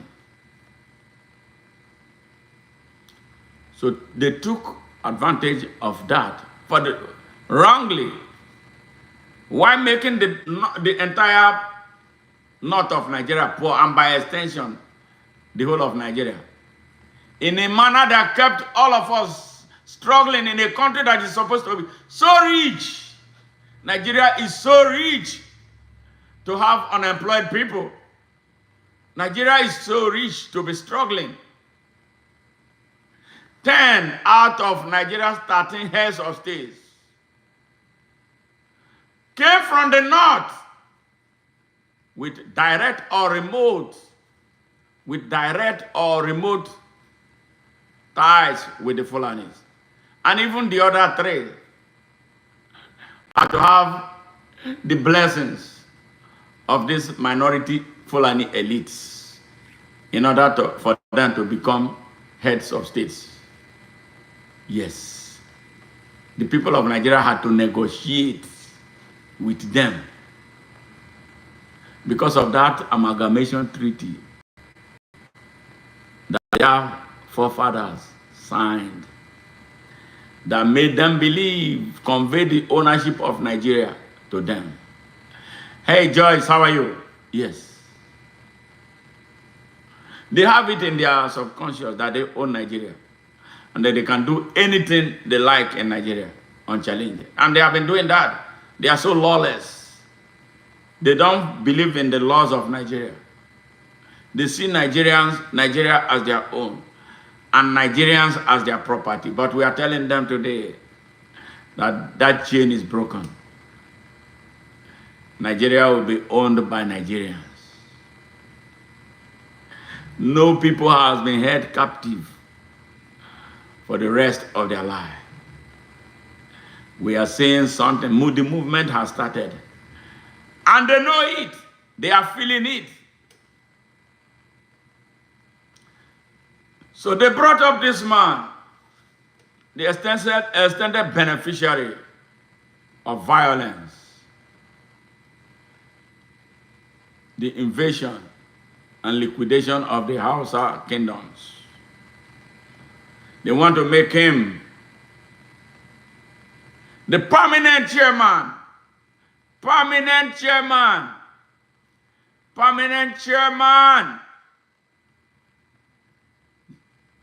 of the Nigerian Traditional Rulers Council.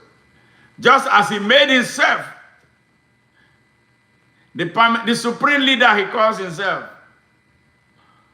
of the Islamic Council in Nigeria. I don't even know who listens to him. Thank God I'm not a Muslim. If I'm a Muslim, I will never listen to that criminal. Yes. He's part of those funding terrorism in Nigeria. He's part of those funding Fulani banditry in Nigeria. They know it.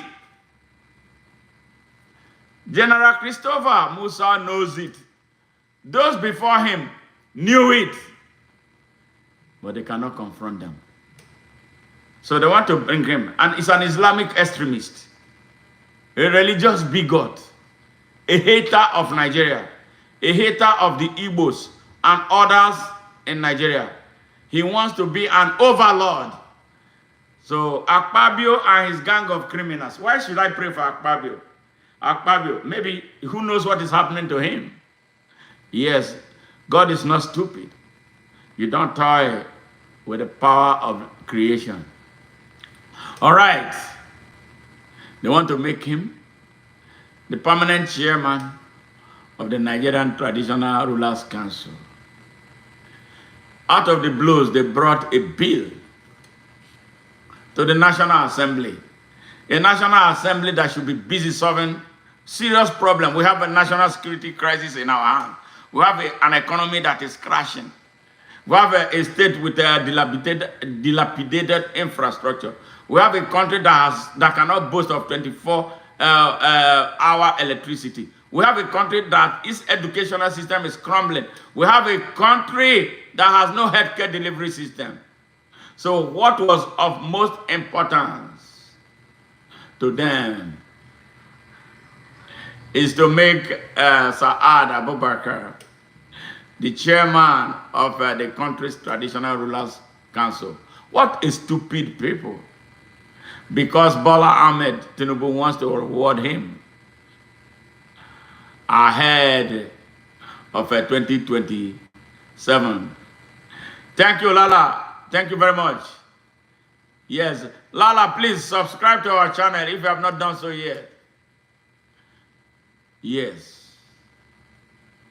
In 2023, most traditional rulers in Nigeria received so much money from Bola Ahmed Tinubu. He paid them so much money to support his election, especially in the north.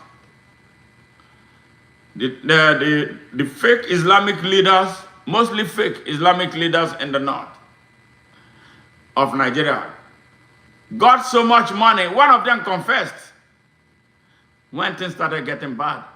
They were paid money. The ulamas, they were paid money. The malams were paid money. Saad could not have said that. If he said, I am challenging you, Saad, if you did not collect money from Bola Ahmed Tinubu, tomorrow I want you to take a picture, put your hands in the Quran, make a video to swear that you did not take any money from Bola Ahmed Tinubu, to tell the Muslims in the north, the ones you can control, to give him their votes because he's a Muslim like you, to give him their vote because Kashin Shetima, a Muslim like you, fake Muslim, hypocrites like you were involved. You are hypocrites, Saad Abubakar, big time hypocrites. You don't know Allah. Allah does not love ugly. You are a horrendous misrepresentation of Allah. You say you are the leader of Muslims in Nigeria and you are so corrupt and so morally bankrupt and so hateful and so arrogant and authoritarian. Who the hell are you? I know you have not been spoken to this way. They call him his preeminence. Eminence in criminality. Eminence in banditry. Eminence in terrorism. Eminence in stealing. Yes. What is the source of your money? They say he has an oil block in my Niger data. I am still investigating that. Yes. Eminence with poor people around you. Millions of the Hausa people that you force yourself onto are poor. You are not ashamed of yourself. So that's the one AKPABIO and Bola Ahmed Tinubu and their gang of criminals want to impose on the people of Nigeria, of their traditional ruler. And you know how it works. Yes. As the supreme leader. That's what he loves. He loves supreme. Supreme leader of Nigeria's Traditional Rulers Council. It will not fail. It will fail. Nigerians, go now. Go and put pressure on your traditional rulers. Ask them, why are they silent? Oba of Benin, I've called you out. Alafi of Oyo, I've called you out. Alake of Egbaland, where are you? all of you, come out and speak. Let the world hear you. This is what has never happened since Nigeria became independent. So why this suddenly happening? That a man that we are not sure of, is not a traditional ruler, is put upon you to desecrate your crown, your glorious crown. It's time to defend your crowns. All right? The people of Nigeria, that's what they want. And then they want his co-chair, the proposed co-chair, is Anita Ogunwusi, the Oni of Ife. I studied the history of Oyo Empire. I did not study the history of Ife. Was supposed to be under Oyo Empire. There has always been that turmoil. But I don't want to go there. That's the co-chair. And I guess it's a Yoruba like Bola Ahmed Tinubu. So now the question Nigerians are asking is that, so the Fulanis and the Yorubas want to take over Nigeria. Well, with benefit of information of who signed the amalgamation treaty. That's what a lot of Nigerians are asking. It's not me. I understand it. That is not a Yoruba thing per se. Yes. The Fulani elites ganging up with the vestiges of their ancestral relationship with the elites from the Yoruba land who were the signers of the amalgamation treaty. That is their binding factor. That is their unification. And that is what is playing out there. Nigerians resist. And the only thing you can do is to resist it. He is not a traditional ruler. He's not qualified. He's most unqualified to come and be anything in Nigeria. He has not been demonstrated statesmanship. He does not love Nigeria. He's not a man of peace. He's a man of war. He's a man of division. Yes. Yes. All right. I say, okay, question asked to Bob Marley. Say, when you mean rich, what do you mean? What do you mean? You have a lot of possession, a lot of money in the bank position make you rich? I don't. Yes. I don't have that type of richness. My richness is life forever. Jah Rastafari, ever living. Thank you very much. I appreciate you, SGA. God bless you. Jah bless I and I. Yeah, bless up, man. Yes. You know, this is where we are. So this is an open, when they say Islamization, I never really take those things seriously. But this is a religious extremist there, a jihadist. Let's put it that way. We should not allow this happen. So that has been the subject of today.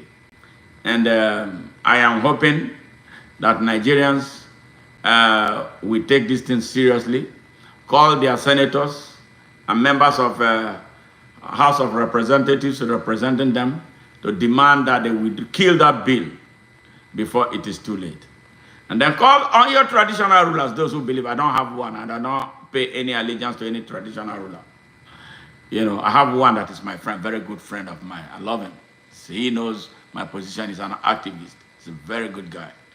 But, you know, he's an exception to all this. Because very, very honest guy. He does his own thing. He has his own work. He has his job. He doesn't depend on government handouts to survive. Because the traditional rulers lost respect for themselves.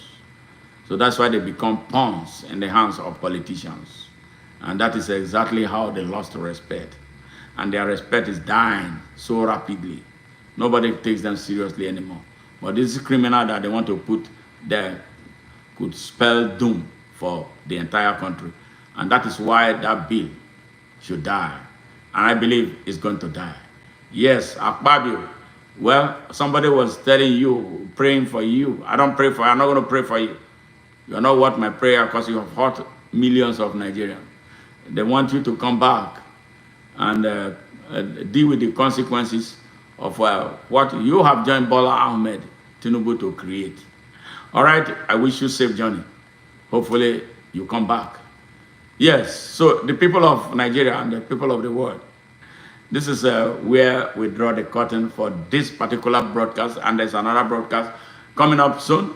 Probably in the next hour or two, we'll come up with another broadcast on another subject matter.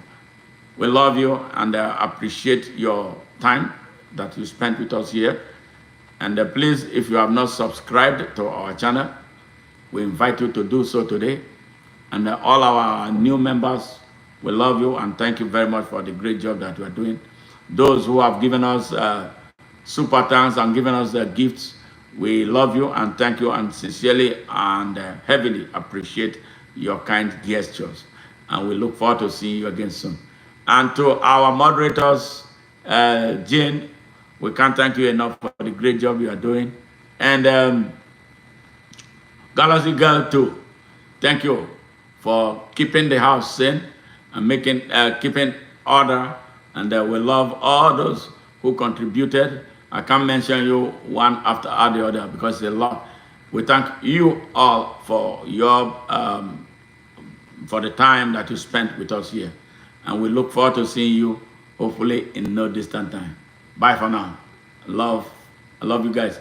I remind you too, yes, I remind you too, tonight we'll be holding an explosive session of reggae at its best at ONN. And I hope you don't miss it. Don't miss it, please. It's going to be explosive. It's going to be huge, massive. Reggae at its best at ONN. We look forward to seeing you then. Bye for now.